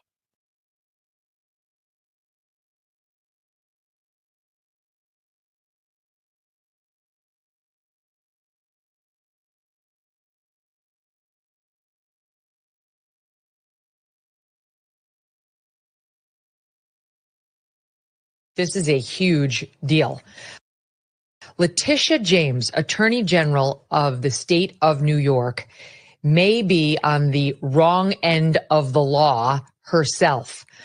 This is all over the news right now. The allegations first reported by the outlet White Collar Fraud. Sorry, Fox I was News typing. bringing them on the air last night. On Tuesday, she was hit with a federal criminal referral for instances of alleged mortgage fraud. The Federal Housing Finance Agency Director, William Pulte, sent a letter to AG Pam Bondi and her deputy AG, Todd Blanche, accusing Letitia James of mortgage fraud. Quote, in the course of exercising U.S. federal housing authorities under Federal Housing Enterprises Financial Safety and Soundness Act, U.S. Federal Housing has identified matters that are appropriate for referral to the U.S. DOJ for the consideration of criminal prosecution. The bottom line is, they're alleging that she got a second house in Virginia. She lives in New York. She's the New York Attorney General. She has to live in New York. She got a second house in Virginia, and then in applying for a mortgage for that house, she had a lawyer to whom she designated power of attorney declare that it was her principal residence. They allege that she did that because you get a better mortgage rate when you say it's your principal residence, because banks think if you're going to default on a mortgage, it's not going to be the one of the house in which you live. So if you fall on hard times, you're more likely to default on a second mortgage, like a beach home or a secondary thing, than your primary. And that she, knowing that this was not her primary residence, obviously she's in New York and she has to be, lied. And that you can't, having your power of attorney lie is the same as you there'll lie. be a There's lot of absolutely no discovery distinction on this legally. stuff. So more is So going to come they're out. saying she did that. Then they're saying she had a place in Brooklyn that she was going to get a special mortgage for as long as it had 4 apartments or bedrooms or less. You could get a lower rate if you had 4 bedrooms or under. Or I can't figure out whether it was like one of those townhomes where everybody has their own apartment or whether it's a dwelling that has actual bedrooms for a family, but it's irrelevant. The point is you get a better mortgage rate if it's got 4 bedrooms or less, and this place had 5. And they're alleging that she wrongfully declared it had 4 over and over, once again, to get a more favorable mortgage rate. And then on top of all that, and this is truly bizarre, they are alleging that a long time ago, when, I don't know how old she was, but it was 1983, they're alleging that she and her father signed mortgage documents that stated they were husband and wife in order to secure a home mortgage. And then again, on May 4th, 2000, Ms. James was listed as, with her husband, as husband and wife. And alleging that while this was a long time ago, it raises serious concerns about the validity of her representations on mortgage applications. This is an earthquake. This woman devoted years of her life in the past 5 years to bringing down Donald Trump. For what? For alleged misrepresentations to banks about the value of his properties. The allegation was so that he could secure more favorable loans than he was entitled to. In a different, dressing, it's the same general fashion as what she's being accused of herself, Batya. Now, she hasn't spoken to it directly, but her spokesperson said she's focused every single day on protecting New Yorkers, especially as this administration weaponizes, that's rich, as this administration weaponizes the federal government against the rule of law and the Constitution. She will not be intimidated by bullies, no matter who they are.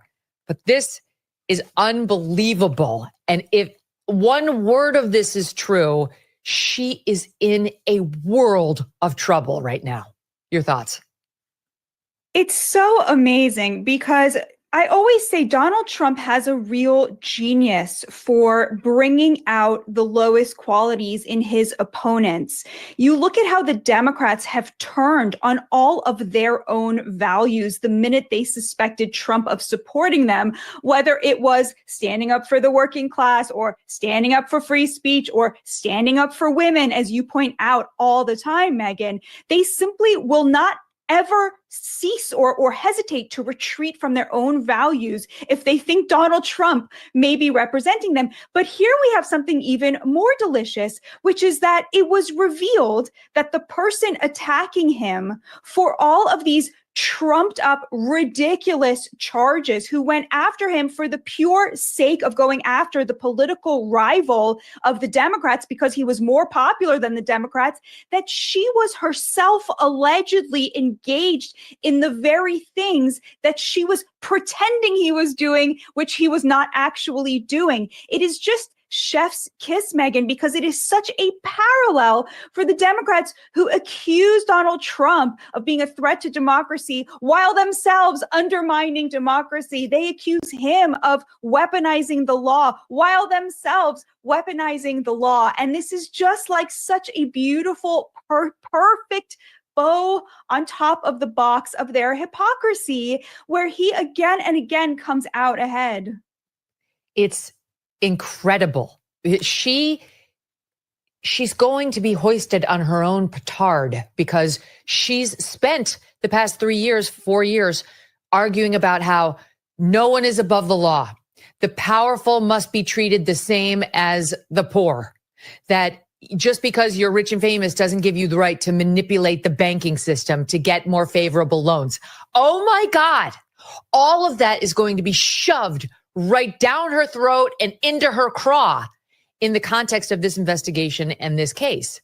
Now she'll tell us what her defense is. I'm all ears. Cannot wait to hear how she's had alleged repeated slip-ups on her mortgages. Like, one, you could understand. I don't know, like maybe the dwelling that she said is 4 bedrooms instead of 5. Maybe they did something with the 5th bedroom, like she's like counting as a study, although that's not the way it works. Under mortgage law, they want to know like what qualifies as a bedroom. They don't care how you're using it. I'm just trying to look for ways to give her the benefit of the doubt. I'm not sure how you say your father is your husband. That's a tough one. It's not exactly what she's being prosecuted for. But if true, it absolutely shows a pattern of dishonesty. And by the way, pattern evidence can get in criminal trials. They've been using it against Harvey Weinstein and others up and down Letitia James's New York State criminal system. So this woman's in a lot of trouble today. I'm telling you, this is serious. Having read the complaint, Jonathan Turley was on Fox last night, and he said exactly this. It took me less than a minute to find cases prosecuted under this statute for false claims of principal residences and the other allegations. So this is not some unusual statute that they bring up from time to time for enemies. This is actually quite frequently enforced. And says this woman previously prosecuted Trump for everything short of ripping a label off a mattress. She emphasized he was ultimately responsible for any filings made in his name or that of his company, irrespective of whether he had seen them or signed them personally. He authorized them, just as she would have here. And said the greatest danger for Letitia James may be if the Letitia James standard is applied to her, where she emphasized such technicalities matter and that the powerful should not be given a free pass. This is just unbelievable. I mean, Fani Willis goes down because she couldn't keep her zipper up long enough to actually see the prosecution of Donald Trump through, right? And then I believe she lied under oath very clearly to me, as well as her paramour, Nathan Wade. So that case crumbled. It crumbled even though it was a state case. He couldn't be pardoned. There were all sorts of reasons why that one was problematic. But to your point, his enemies are just the worst people. Then Jack Smith loses the Florida case before Trump even won because he was the wrong prosecutor. They held that the appointment of this particular prosecutor was wrong. The J6 case was all but gutted by the Supreme Court, saying he's got presidential immunity for most of this. The only one who got Trump was Alvin Bragg. And even that case was really undermined by that presidential immunity finding and ultimately kind of crumbled at the very end, even though Alvin Bragg was determined to see it through so he could call Trump a convicted felon. And I think it'll be reversed on appeal. So what do you have now? You do have the E. Jean Carroll verdict, which we all know is bullshit. And then there's this case by Letitia James, which was the one I was told by Trump insiders was the one that bothered him the most all along.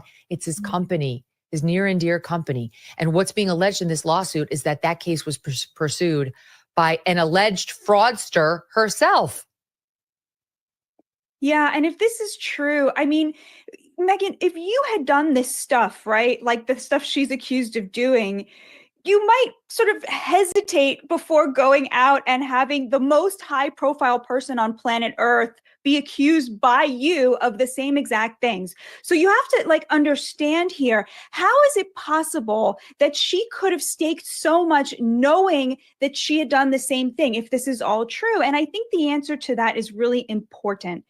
Democrats fundamentally do not consider conservatives and Republicans to be human in the same way that they are. They don't see them as comparable.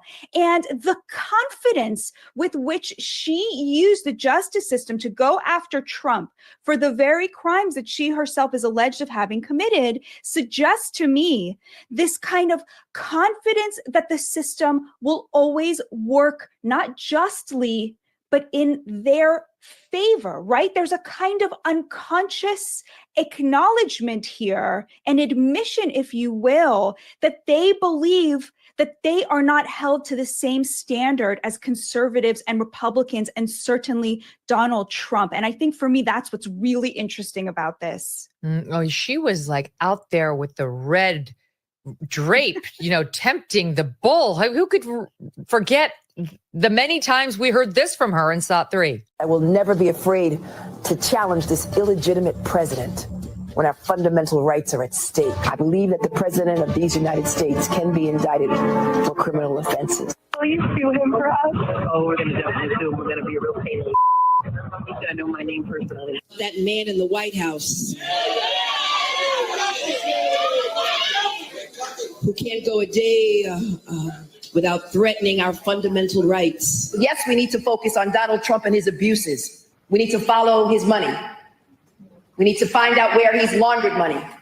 We need to find out whether or not he's engaged in. Oh, this is going on because they love the race hustling where they make tons of money off the poor.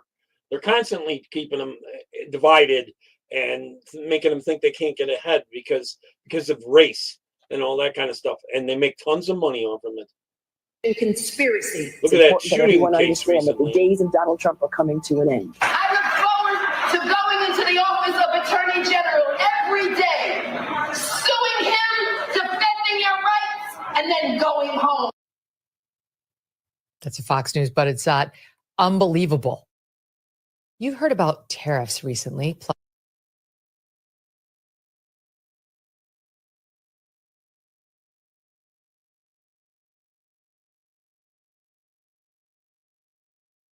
It's now, and I'm not waiting 4 years. I'm waiting 2 until a speaker by the name of Hakeem Jeffries comes to bring us some rest. Oh, sweet Jesus, let me kill this. You ain't gonna get away with this, Django. They gonna catch your black. You gonna be on the wanted posters now, and everybody else gonna be looking for you. And we are back, y'all. Thank you for watching today. Go ahead and hit that like button, my people. You know that it helps us out a ton. Criminal referral to the U.S. Department of Justice to look into potential mortgage fraud on various different occasions over several decades. We already know this by now. The Trump administration now going after New York Attorney General Letitia James. She sued Trump over real estate fraud, and now the feds say she may have falsified mortgage documents. David, Natalie, the Trump Justice Department says it is now deciding whether to investigate State Attorney General James for possible mortgage fraud. The issues focus mainly on 2 properties, one here in New York, the other in Virginia. James denies wrongdoing. She says the Trump administration is weaponizing the federal government and is now wrongly trying to bully her.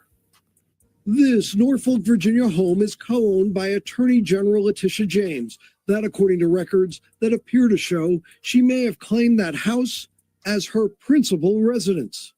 The Federal Housing Finance Agency director, who previously was a Trump fundraiser, sent a criminal referral to the Justice Department calling for a mortgage fraud investigation into James, alleging she appears to have falsified records to receive favorable loan terms. Sam Antar, an accountant by training and past convicted felon, first raised questions about James's property-related records. If she did actually use it as a primary residence, she'd be disqualified automatically as the Attorney General. If she didn't actually use it as a primary residence, she would be committing mortgage fraud. So take one or the other. Late this afternoon, James's office said the co-owner, her niece, used the Virginia home as her primary residence. Questions also raised about James's Brooklyn home. 2001 city records show it was a 5-family dwelling, which experts say would require a commercial property loan with perhaps higher interest rates. But James allegedly listed it as a 4-family unit. The James spokesperson would not say if any units have since been combined, as a property of 4 can be backed by Fannie Mae and Freddie Mac, often qualifying for better interest rates and a lower down payment. James's office says since she has owned the Brooklyn building, it has always been a 4-residence home. A spokesman for James today said the Trump administration weaponizes the federal government against the rule of law and the Constitution. She will not be intimidated by bullies, no matter who they are. In Washington, Attorney General Pam Bondi was asked on Fox about the criminal referral. Of course, we'll be reviewing it. State Attorney General James won a civil case against Donald Trump and his organization for fraud, and he's appealing the nearly $500 million in fines. Now, James has recently given a speech in front of I think it's called the National Action Network. It is a network, I believe it's founded and run by Al Sharpton. And many people are saying that that she looks like shook, that she looks scared. And y'all know, let me say this, y'all. I've said this many times. I'm going to repeat it. I don't like lawfare. Okay. So many of y'all and many people in the comments have said, look, she gave it, she dished it out. Now she needs to take it. I get that. I get the revenge angle, right? But personally, I don't like lawfare. So I'm just going to put that out there. But with that said, this clip, y'all, reminds me of anybody ever watched the movie Django Unchained? Take a look at this clip from Samuel L. Jackson and then look at the clip from Letitia James. Oh, sweet Jesus, let me kill this. You ain't gonna get away with this, Django. They gonna catch your black. You gonna be on the wanted posters now. Everybody on us gonna be looking for you. So it looks like she has not learned her lesson, y'all. Did you notice how she got herself into this mess, presumably with the lawfare angle, and now she's calling on a Democratic victory in 2026 in the midterms so that she can get one of her people in position to then go after Trump. I mean, it's like, yo, why not just back off of the lawfare situation altogether? I mean, that's how you got yourself into this situation in the first place. What you'll notice that Letitia James does is she gives these speeches. She starts getting herself riled up. She starts going further and further and further. And by the end, she's yelling, she's screaming, and she's saying things that are not recommended. You know what I mean? It's one of those things, she's getting herself worked up. And by the end, she's spouting off on some things that I wouldn't recommend saying, particularly when you are an attorney general with mortgage fraud cases hanging over your head. And the person who can push the button is the person who you put what many people would say dubious cases on yourself. So y'all, these clips are going around. What I would like for y'all to do, I just want to give you the entire context of her statements, because I've only been able to find a clip. Maybe you've only been able to find a clip as well, but here I was able to find her entire speech. I like for people to have the entire context. So I am going to be presenting this to you under fair use for educational purposes. Again, I do not like taking people out of context. I like for people's words to be presented in the full context. So here's everything that she said during this speech that, of course, we all see how it ended. I have to leave right after I speak. Why? One, because as you know, yesterday they fired thousands of HHS workers, and they also have stopped all of these grants. And one of the grants that they've stopped, which is close to my heart, is Head Start grants. And what I heard from my beloved Bedford-Stuyvesant is centers are closing. Region 2, which covers New York, is closed. All of the workers in Region 2, again, that covers Head Start, have been fired, terminated.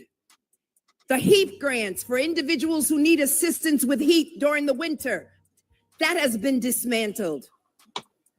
So I've got about 80% of the kids in the things are all illegals.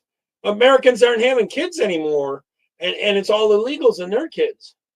That's where all that money's going. They're stopping the money there first. I got to rush back to the office because you know that there's nothing more close to my heart than a lawsuit. And so you tell Donald Trump the lawsuit's coming. It's just a matter of hours. It's coming. And so it's great to be in here amongst so many friends and so many kindred spirits to promote a modern civil rights agenda, an agenda that includes one standard of justice for all people and social equity for all communities. There's something powerful than being in a room full of dynamic and change-making women, because as we all know that there's nothing more dangerous than a woman with a made-up mind. And my mind is made up. Women who have stepped into their power, women who show up, speak up, and fight back, not just for themselves, but for their families, their communities, and future generations. Women who know that progress is not promised, but fought for. Our nation, as imperfect as it is, was brought into the modern world, the very concept of equality under the law. We were founded as a nation of laws, where each and every citizen would be protected by the law, but also would be subject to it, and that includes the President of the United States. And as we see efforts to change that noble history, it is incumbent upon all of us in this room, to step up and to speak out. The Constitution laid out clear guidelines on how to run our government, on how to protect our most basic rights, and on how to ensure against tyranny. Especially now, as we see the new administration in Washington on a literal rampage of lawlessness, cruelty, aggressiveness, and overt bigotry, reducing the depth and breadth of our federal government. Our standing across the globe has been diminished, and our economy is tanking right now. The purposeful destruction of our Constitution as we know it, with rapidity and intentionality. A nation whose very existence is predicated upon beliefs of checks and balances within our government. And yet we are seeing Republican members of Congress acquiesce, capitulate, bow down, cooperate, ignore their responsibilities and their duties. And typically this includes attacks on the concept of fairness and equality and living together and thriving in a pluralistic, multiracial democracy, one founded on respected diversity. Willful Republicans standing feckless, emancipated. The Trump administration. I know, is it just me or she's starting to sound desperate, like a politician that's desperate, trying to throw everything out there that anything that would work? To me, she sounded desperate. She does sound like she's melting down a bit. Civil rights gains at the United States Supreme Court, demanding states throughout this country erase our authentic experiences as Black Americans from school textbooks and from museums and cultural institutions all across this country. He issued an executive order ending 60 years of protection against racial discrimination in federal contracting and hired. In DOJ, he purged the database that tracked federal police misconduct, erasing the records of all police terminations, abuse, and civil rights violations. The administration announced recently that HUD, Housing and Urban Development, is cutting the program that fights home appraisal bias. The United States Department of Agriculture suspended the college scholarship a lot of the program stuff that for she was students using to from get rural rich. and underserved backgrounds who attend HBCUs. The administration recently announced it will no longer require federal contractors to uphold government prohibitions against segregation in the workplace. And he's erasing the public display of Black war heroes in public places of honor and respect throughout our military. And you know, most recently, Donald Trump has dismantled the Department of Education, which protects all of our public school children, equal and civil rights, and so much more. And have we seen just yesterday and most recently the purging which indoctrinates of the federal most of our government, kids which disproportionately and causes racism. impacts Black women and women in particular. Cuts to Medicaid. The privatization of Social Security is coming. And last week, Trump announced the anticipated voter protection bill, the SAVE Act, which is nothing more than a voter suppression bill, risking the disenfranchise of millions of eligible citizens. And let's not forget the fear that's gripping immigrants who have fallen in my arms, afraid of going to school, going to work, going to church, going to court. And this chaos, this disruption. They're afraid to go because of all the illegals, deliberate. all the illegals in there causing havoc. One of them got burnt to death in one of the subways, among other things, all the robberies and stabbings and everything. They're afraid of that. It's an attempt to demoralize you and to wear you down. But all of us who believe in the promise of America, who want a society built on the rule of law and who are committed to equal justice, responsible for speaking out, resisting, and using every available tool at our disposal to protect our fragile democracy. And I can think of no better partner than with Nan and I and a coalition of attorneys general, 23 of us strong all across this nation. We've been working to fight and defend America's rights from the onslaught by the Trump administration, to oppose the manipulation and the reinterpretation of our laws and our Constitution, and we have been winning.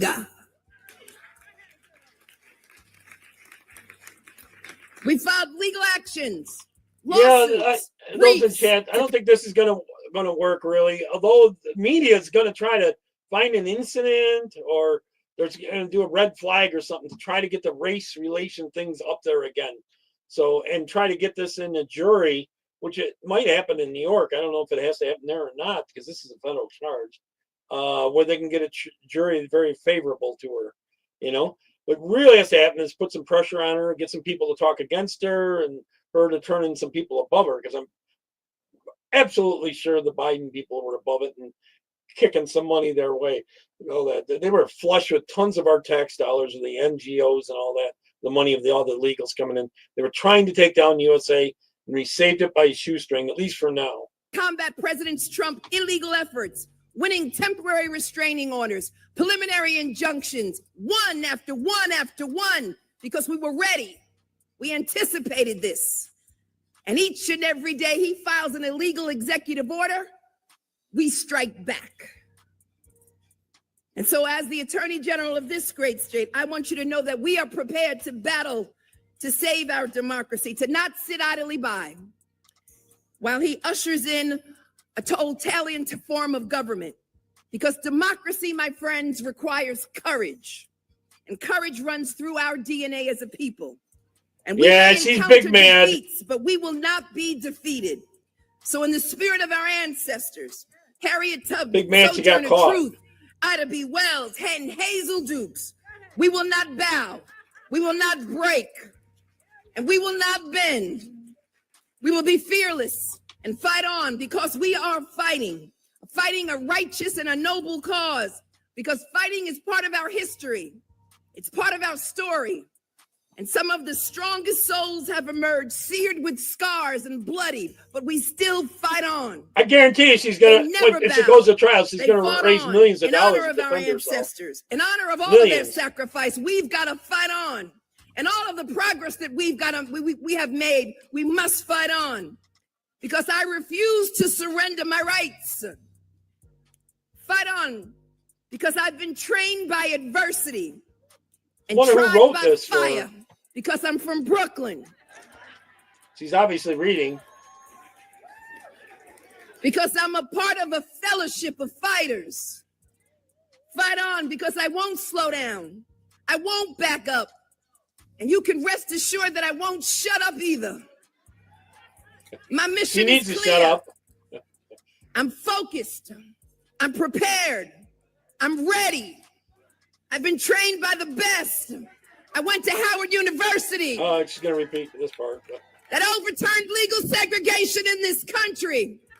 I've been taught in those classrooms where Thurgood Marshall once taught. Now, all this she's saying, what does this have to do with her case of her cheating on all those loans and stuff like that, and saying her dad was her husband and all that? On 2 different occasions, she did that for money. I'm not afraid of no president. What does any of that have to Donald do with Trump, we're ready for you. We're coming for you. We're standing up for you. Money in the we're water. Fighting on. We're not going down silent. Victory, my friends, is clear. It's now. And I'm not waiting 4 years. I'm waiting 2 until a speaker by the name of Hakeem Jeffries comes to bring us some rest.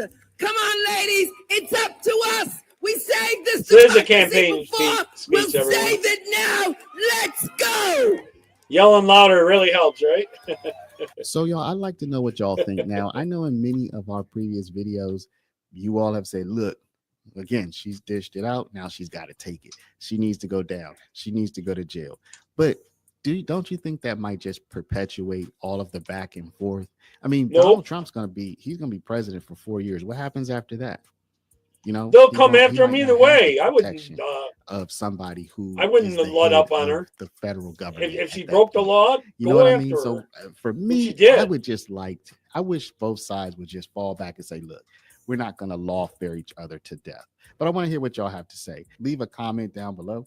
But before you do, please stop, hit the share button. Yep, I think she's in big trouble actually, and I don't think they're gonna let her go. Okay, I got one more. This is a real good one. This is about Latricia James and Pam Bondi back and forth with Elon Musk catching her in her lies. Watch this. A large Oh, retail sorry store about just this.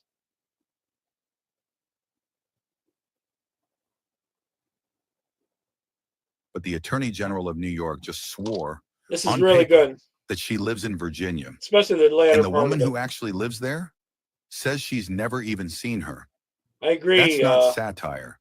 That's the Harris. start of what might be the most deliciously ironic scandal of the year. Yeah. Late myself. last Thursday, a grainy but steady cell phone video quietly dropped on X, the kind of clip that usually drowns in the algorithm. But this one hit different. The footage? A man standing on a public sidewalk in Norfolk, Virginia, aiming his phone toward a modest two-story home with neatly trimmed hedges and a woman emerging from the front porch. "Hi, ma'am. I just have a quick question," the man begins. "Is this where Letitia James lives?" The woman doesn't flinch. "Number." "She doesn't live here," she replies flatly. "I'm the owner.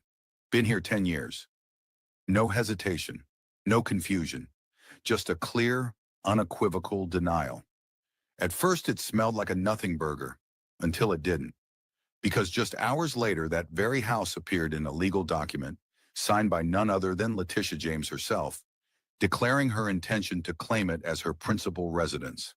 That document, a specific power of attorney, dated August 17th, 2023, the legal equivalent of saying, "I swear under penalty of perjury, this is my main home." You don't need to be a mortgage lawyer or a congressional investigator to feel that burn. That's when the clip took off. Viral doesn't even begin to describe it. And then Elon Musk, who, let's be honest, doesn't tweet, he detonates, decided to quote repost the video with just 7 words that made every newsroom flinch. "Nice house for a NY Attorney General." 7 words. One viral mushroom cloud. Almost instantly, the digital sleuths got to work. Real estate databases were pulled. Tax records surfaced. And like any good political crime scene, it took less than 24 hours for the receipts to show up. Sitting right there in black and white legal ink, Letitia James's declaration that she intended to use that Virginia home as her primary residence. Now, for ordinary folks, that might just sound like bureaucratic mumbo-jumbo. But if you know how mortgage law works, and Letitia James should, since she's made a career out of prosecuting deceptive financial representations, then you know the stakes are far from academic. Claiming a property as your principal residence isn't just a checkbox on a form. It comes with financial perks, favorable mortgage rates, and even state-level tax exemptions. It's also a statement of legal fact. And when that statement contradicts reality, especially from a sitting attorney general, we're not talking about a clerical error. We're talking about a potential felony. She goes after people for misstating square footage. One conservative columnist tweeted, "Now we're supposed to believe she forgot where she lives." And here's the part that really stings. Letitia James built her brand, her career, on chasing down people who lie on financial documents. That's her whole shtick. Fraud? She practically trademarked the word. So what happens when the self-declared dragon slayer gets caught sharpening her own blade behind closed doors? That's the question now echoing through Capitol Hill. Within hours of the document leak, conservative lawmakers began demanding clarity. A few more hours later, and the House Judiciary Committee was in session, moving swiftly toward what would become one of the most politically volatile hearings of the year. Because this isn't just about a house in Virginia, it's about credibility, it's about hypocrisy. And in true American fashion, it's about who gets to lie and get away with it. So grab your seat, plug in your mic, and prep your popcorn, because the walls of righteousness may be lined with marble, but today they're shaking. The skies above Washington that morning were overcast, as if even the weather understood what was about to go down. The Capitol dome stood solemn and unmoved until the cameras rolled and the oxygen level in the hearing room dropped 10 degrees. At precisely 9 a.m., the hearing began. This wasn't just another roundtable of grandstanding and recycled outrage. This was a federal scalpel being unsheathed, and sitting in the first chair on the right, uncuffed, unbothered, and unbought, was Elon Musk. Not the billionaire tech mogul, not the Twitter rebrander, not even the free speech absolutist. No, this was Elon Musk, special representative for federal judicial reform, handpicked by the administration to do what most bureaucrats couldn't, speak plainly in a town allergic to truth. And that's exactly what terrified them. Before a single word was spoken, the partisan fault lines were already visible. The left side of the dais bristled with performative skepticism, purses clutched, eyebrows arched. A few Democrat members whispered to aides, their eyes darting between Musk and the C-SPAN cameras. One congresswoman from California, let's call her a founding member of the Feelings Before Facts caucus, leaned into the mic with an exaggerated sigh. Mr. Musk, we do hope this committee won't become a stage for political theater. To which Musk, without lifting his eyes from the file in front of him, replied dryly, I'm sorry, Congresswoman. Did you want to borrow my spotlight? Cue the audible gasp from the press gallery. The room shifted. Chairs creaked. Coffee was set down with unintended loudness. Even the marble pillars seemed to lean in slightly. Musk continued, I'm not here as a CEO. I'm not here as a partisan. I'm here because the federal justice system has been weaponized. And when the person holding the sword forgets they're also bound by law, it's time to ask who sharpened the blade. He paused. Let the silence breathe. Let them sit in it. Behind him, aides adjusted binders labeled Exhibit A through G. Journalists scribbled faster. The major outlets, the ones that hadn't covered the Letitia story yet, suddenly realized they might be 3 clicks away from irrelevance. Then came the name. Letitia James, Musk said, deliberate and calm, the Attorney General of New York, a woman who has spent years telling Americans that no one is above the law, while personally treating legal boundaries like mood lighting, useful when flattering, dispensable when inconvenient. That line hit harder than any opening statement from committee members. Some of them, particularly on the right, smirked knowingly. The left? Well, they shifted in their seats like school children caught copying each other's homework. Of course, the Democrats tried to push back. One attempted a procedural objection, muttering something about jurisdiction and the risk of politicizing oversight. Mr. Chairman, she said, eyes barely meeting Musk's, this witness is clearly here not to inform the committee, but to inflame it. If this hearing continues down this path, we risk setting a dangerous precedent, turning oversight into spectacle. Musk didn't even blink. He simply turned toward her and in that maddeningly calm voice that makes opponents sweat before he's even finished the sentence, replied, Congresswoman, if truth feels like a spectacle to you, maybe the problem isn't the spotlight, it's what it's shining on. That line landed like a steel-toed boot on a marble floor. The room stiffened. The objection fizzled. The cameras zoomed in, not because anything procedural had happened, but because something undeniable had. Power had shifted. Because the room wasn't running on protocol anymore. It was running on blood in the water. And Musk smelled it. This isn't about party, he said, turning toward the panel. This is about a public official who claimed to be a watchdog while sneaking through the dog door, who swore she lived in Virginia while prosecuting others for falsifying residency claims. If the hypocrisy doesn't bother you, maybe the precedent should. By now, even the photographers had stopped clicking. It wasn't needed. Every frame of this scene was already etched into the country's memory. The chairman finally leaned forward, face unreadable, gavel resting lightly in his hand. Today, he said, we are not debating resumes. We are debating reality. Outside the building, protesters from both ends of the ideological spectrum had begun to gather. Some with signs saying no more double standards. Others with hands off Tish, because of course they were. Every scandal, after all, must come with its defense squad of professionally offended influencers. Inside, though, the mood was unmistakable. This wasn't going to be another round of headline flash and forget. This was about to be surgical. And Musk? He hadn't even opened Exhibit A yet. The gavel had barely settled when the room turned its gaze to the double doors. And just like a scripted entrance, except no one wrote this script but hubris, Letitia James walked in. She didn't rush. She didn't flinch. She glided forward with the poise of someone who still believed the title Attorney General could shield her from the gravity of evidence. Behind her, a battalion of suited advisors moved like shadows, papers in hand, earpieces buzzing, faces frozen in controlled panic. Musk didn't look up. He was already a few pages deep into Exhibit A. But the chairman noticed. "Ms. James, thank you for joining us. Please be seated. We were just getting started." The cameras swung, photographers clicked like it was a celebrity trial. And in a way it was, except the red carpet was federal, and the stakes weren't awards. They were prison terms. The chairman nodded toward Musk. "Proceed." Mr. Musk Elon stood, unfurled a single printed page, and held it in front of him, not for drama, but for clarity. "This is a specific power of attorney filed in Norfolk, Virginia, dated August 17, 2023. It contains the following language, quote, I hereby declare that I intend to occupy this property as my principal residence." He looked at Letitia. "Your signature appears at the bottom." Letitia didn't blink. She leaned into her microphone.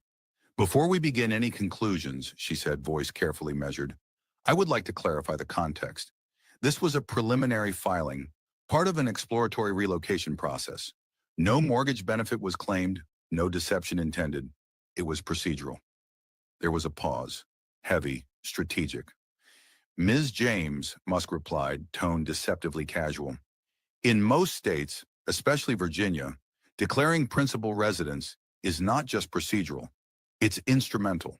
That checkbox unlocks an entire suite of financial advantages, from tax abatements to homestead protections. And in this case, it appears to have been enough to begin mortgage eligibility discussions with favorable terms." He added, almost like an afterthought, "Is that also exploratory?" Letitia exhaled, her eyes flicking toward her legal counsel behind her. No one moved. "I believe that was a clerical oversight," she said, slower this time. "Nothing materialized from it." Musk arched an eyebrow. Not smug, just surprised that this was the line they were going with. A low wave of murmurs rolled through the chamber. Reporters scribbled. Phones lit up under desks. On the left, a staffer whispered something to their representative. On the right, someone mouthed the word perjury. The chairman's gavel cracked against the block. Once, hard. "Let's maintain order," he said, scanning the room. But order had already left the building, because a sitting attorney general had just walked into a hearing, admitted to signing a legal document under penalty of perjury, and called it a clerical error. Even marble knows when something doesn't add up. The chairman hadn't even lifted his gavel again when Musk, still standing, casually reached for the next tab in his binder.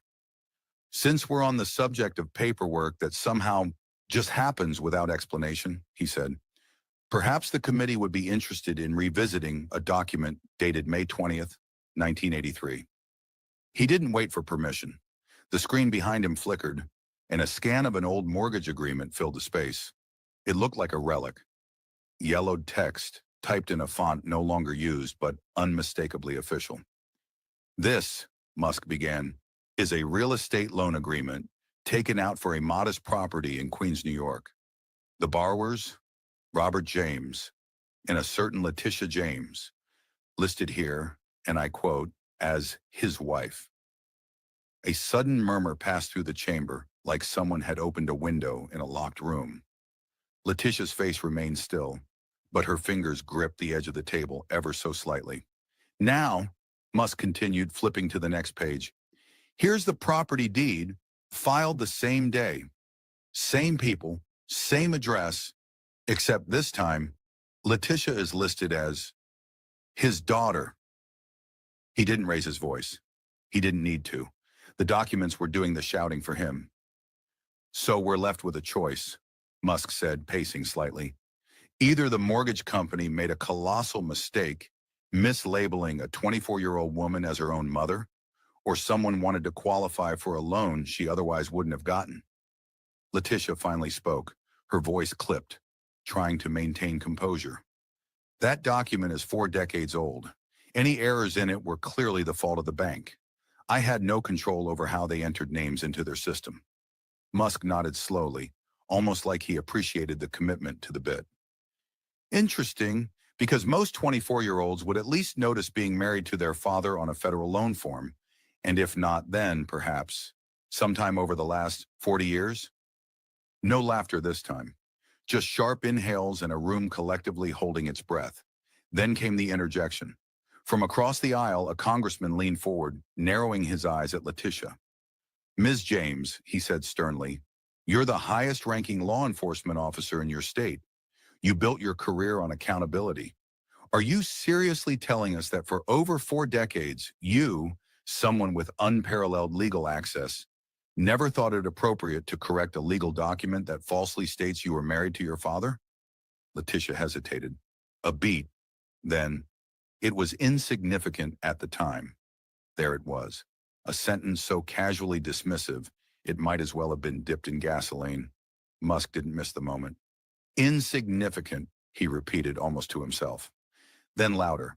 So a falsehood that could constitute mortgage fraud, if committed by any ordinary citizen, is, by your standard, insignificant.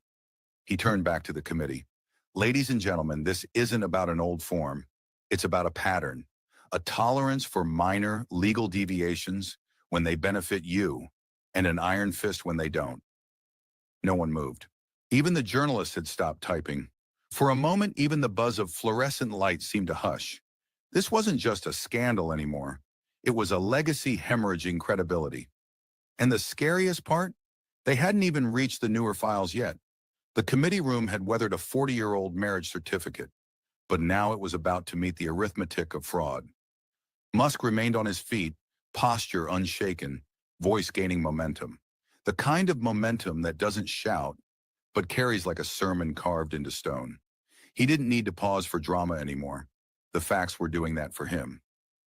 Let's fast forward from the Reagan years to something a little closer to home, he said, flipping the tab marked Brooklyn Holdings. Behind him, the screen shifted again, this time to a crisp document labeled Certificate of Occupancy, January 26, 2001. It bore the seal of the City of New York and the unmistakable classification, 5-unit residential building. Ladies and gentlemen, Musk began, his voice a blend of clarity and disdain. This is a property owned by Ms. James since 2001, a 5-unit apartment building in Brooklyn. 5 units, not 4, not around 4, not 4-ish, but 5. A number famously located between 4 and 6. Hard to confuse, even for politicians. A few on the panel chuckled, not out of amusement, but recognition. The kind of uncomfortable smile you wear when someone says what everyone was thinking. And yet, Musk continued, holding up a stack of paperwork like it weighed more than just pages, in every single mortgage application since 2001 through 2005, 2011, Ms. James declared this property as having 4 units. He let that hang in the air, just perfectly suspended like the final note of a requiem. Why 4, he asked. Because 4 is the golden number. At 4 units, you're still eligible for owner-occupied loans. You qualify for favorable rates, lower down payments, even access to HAMP, the Home Affordable Modification Program. But at 5, he snapped his fingers. You're out. You're classified as commercial. No homeowner help, no bailout, just full freight. Letitia shifted slightly. She was no longer seated with her shoulders back. Her arms were crossed, not defensively, but calculatingly, like someone counting how many exits were still open.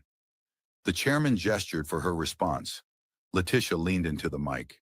Her voice for once didn't command. It explained. I lived in that building. I occupied one of the units. To my understanding, I believed it was categorized as a 4-unit at the time. Musk didn't interrupt. He simply turned to the screen again. A new window popped up. An archived 2007 interview from The Real Deal, a New York property magazine. Letitia Younger, beaming in a pinstripe blazer, speaking to a reporter.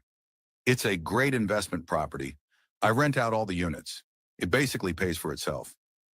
Silence, no murmurs, no coughs, just the raw stillness that comes when illusion finally collides with admission. Musk looked back at her. "So which is it, Ms. James?" he asked. "Do you live there, or does it pay for itself?" He pivoted to the panel. "Because unless she's renting out herself, both can't be true." A camera shutter clicked twice. No one looked at the press table anymore. They were all locked on the stage. "This isn't a math error," Musk declared. "It's a strategy built on selective truth and legal convenience. It's not a lie if it's barely untrue until someone reads the fine print, until someone keeps receipts." He gestured at the now crowded evidence table. "And today we brought receipts, with numbers that don't lie, even when people do." Letitia sat still. Her fingers no longer touched the microphone. The clouds had returned, this time not in the sky, but inside the chamber. And if the 5 units were 4 bombshell, rattled the windows, what came next would shake the foundation. Musk stepped forward, slower now, almost casually, as if offering the room a breather. But seasoned eyes knew better. He was just loading the next chamber. "Let's step back," he began, voice cooled but deliberate. "From bricks and deeds to something far more fluid, money. Specifically the kind that flows quietly, behind curtains stitched by tax codes and think tanks." He tapped his tablet. The screen behind him flickered to life with a sprawling network diagram, dots and lines connecting organizations with precision. At the center, Tide Center, Fair and Just Prosecution, and Open Society Foundations. The web glowed red. "These aren't conspiracy boards," Musk said, anticipating the objection. "They're funding disclosures, public records, verified transfers." The next slide, a USAID report. $27 million in federal grants routed to nonprofits connected to progressive prosecutors, including those tied to Letitia James. "Now, I don't have a problem with philanthropy," Musk continued, "but I do take issue with justice being crowdfunded by ideology. Because when your prosecutor's salary is paid by taxpayers, but your loyalty is underwritten by Soros-backed intermediaries, you don't serve the law, you serve the donor." From the Democrat side of the dais came a stiff rebuttal. A congresswoman, voice firm but already defensive. "Mr. Musk, are you implying that any prosecutor who receives nonprofit support is compromised?" Musk didn't blink. "No, ma'am. I'm saying that when a pattern emerges, where funding, political targets, and prosecutorial decisions consistently align with one ideology, then we're not looking at a coincidence. We're looking at strategy. And if your defense is that it's all just a coincidence, then it's the most consistent one in modern legal history." The screen flipped again, this time a still image from a judicial reform conference. Letitia James and Alvin Bragg smiling on stage, seated under a banner emblazoned with logos of 3 of the very same funders Musk had just named. "Convenient," Musk murmured, almost to himself. Then louder for the record, "When the prosecutors, the policy, and the purse all share the same logo, are we still pretending this is justice? Or is it just branding with subpoenas?" The Republican side stirred. One congressman leaned forward. "Is this a nationwide coordination network of handpicked prosecutors? Or a protection racket with an HR department?" Letitia finally cut in, tone sharp. "This is absurd. This is right-wing fantasy, a tinfoil narrative cooked up by billionaires with grudges. There is zero evidence of any wrongdoing tied to these groups."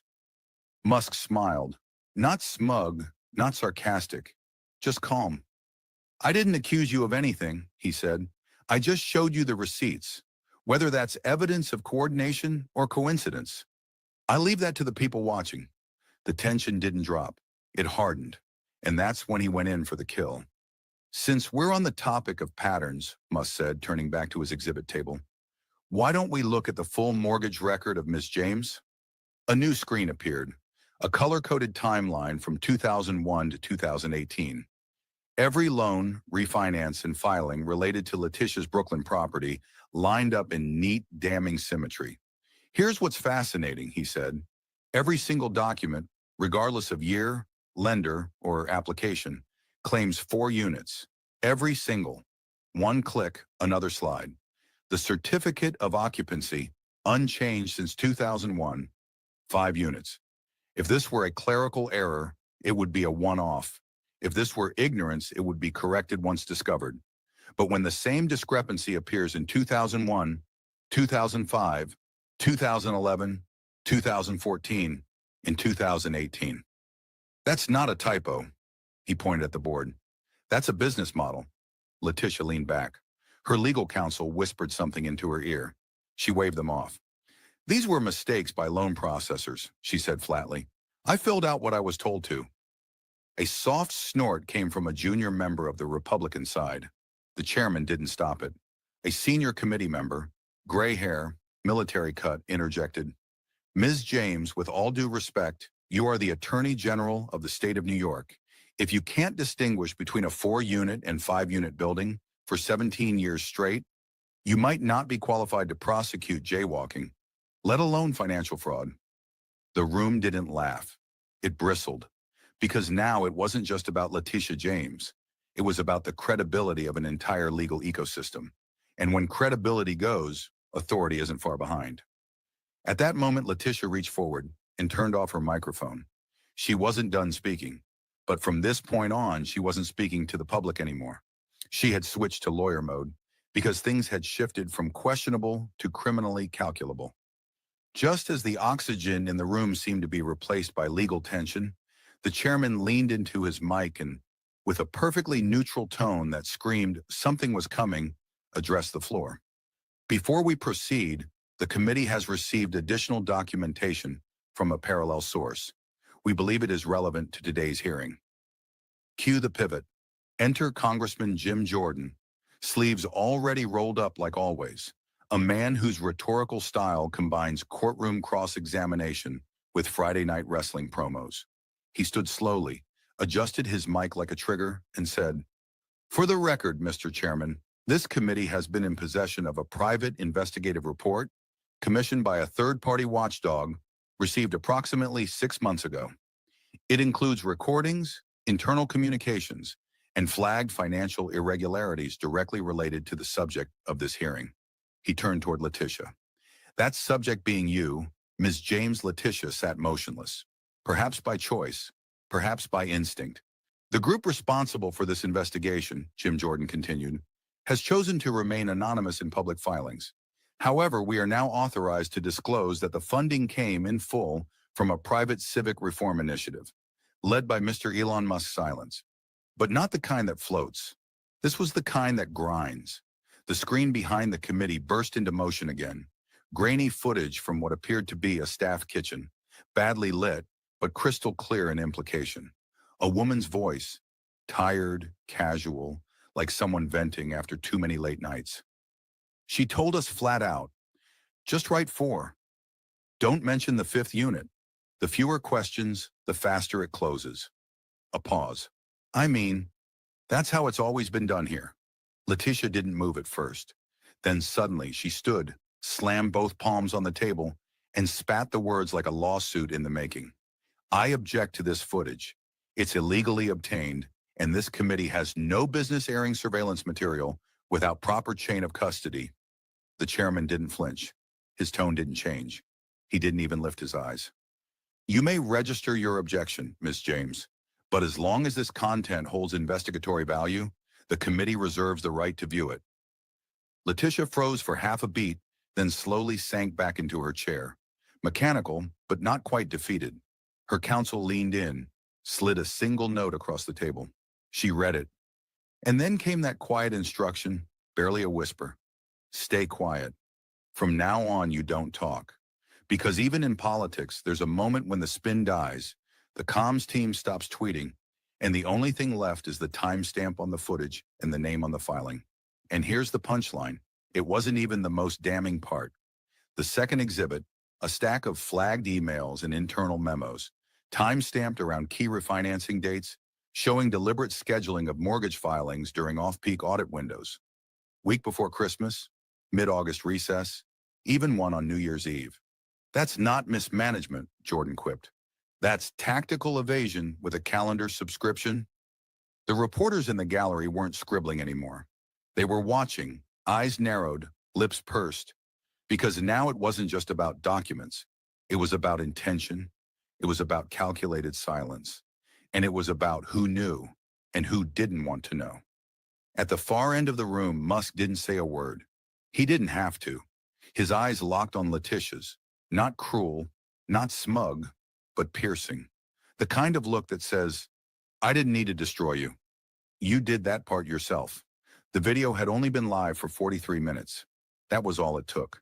By then, Letitia Lied had rocketed to the top of X. Screens across the country lit up. Cable panels scrambled for new Chirons. Attorney General under fire didn't quite do it anymore. They needed something stronger, something like Queen of Law caught in her own legal trap. By noon, a handful of Democratic lawmakers, mostly moderates with re-election fears and barely their poll leads, began issuing carefully curated statements.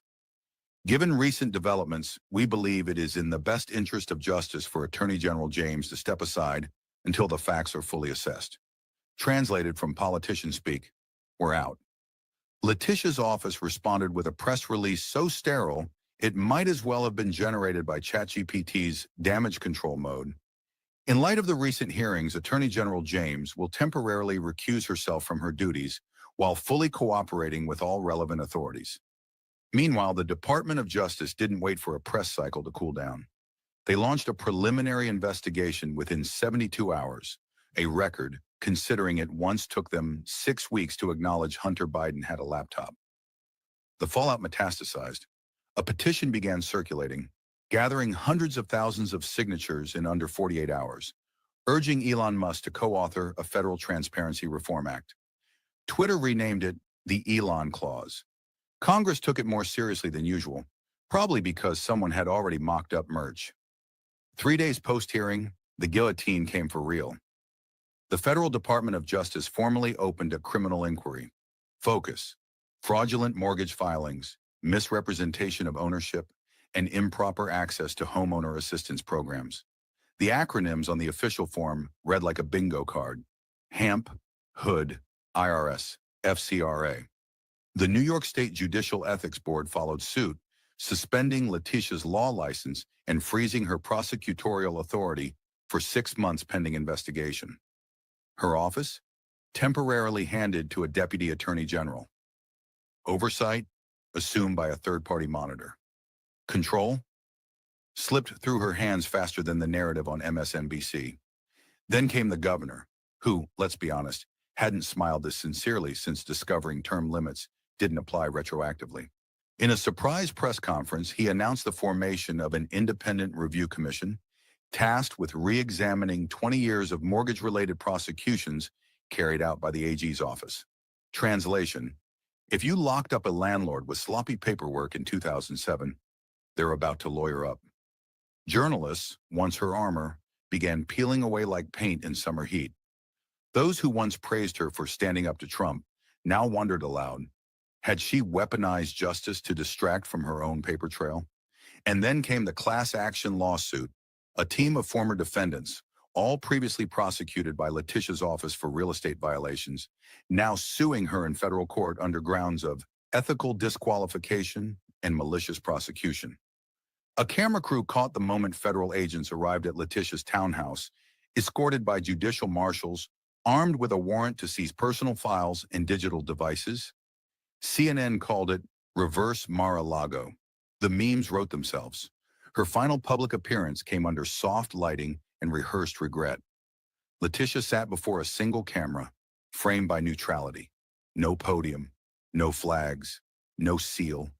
Just a woman with a microphone and a past unraveling on prime time.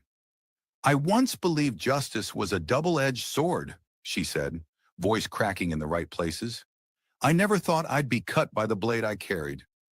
It would have been moving if it weren't delivered by someone who'd spent a decade wielding that blade like a status symbol. The studio lights dimmed. The set fell into darkness. The screen didn't fade. It just stopped. As if the signal itself had said, that's enough. Across town, Elon Musk walked alone through the marble corridors of the Capitol, hands in his coat pockets, not a camera in sight, until one ambitious intern with a mic chased him down. Mr. Musk, do you believe this will fix the system? He didn't stop walking. Not enough, he said, but it's a start. The camera lingered on his back as he disappeared into shadow. The system hadn't been saved, but for once, it had been cracked open. And sometimes that's all revolutions need, not a hero, just a beginning. I agree with all that. Yeah, I think she's in big trouble. You know, I don't think she can get out of this one. I don't know. She's going to raise a lot of money out of this, and she definitely knows how to get on a mic and scream racism. That's all how she got in power, anyways, to start with. Hopefully you enjoyed all this. I didn't know which ones to throw out. I decided to play them all, a lot of the good ones I had there. So, all right. Hopefully you enjoy it. I don't think I'm going to be on tomorrow because we got to go up to Buffalo for a while, and I don't think I'm going to get back in time. I wanted to do something on J6, so I'm probably going to do it on the next day, somewhere probably around 5 p.m. I'll post something if it's going to be earlier than that, you know, probably around 5. All right, take care. God bless everyone. Watch Rebel Chicks and then Country Conservative after that, coming on at 7 and 9. Talk to you later. Bye-bye. God bless.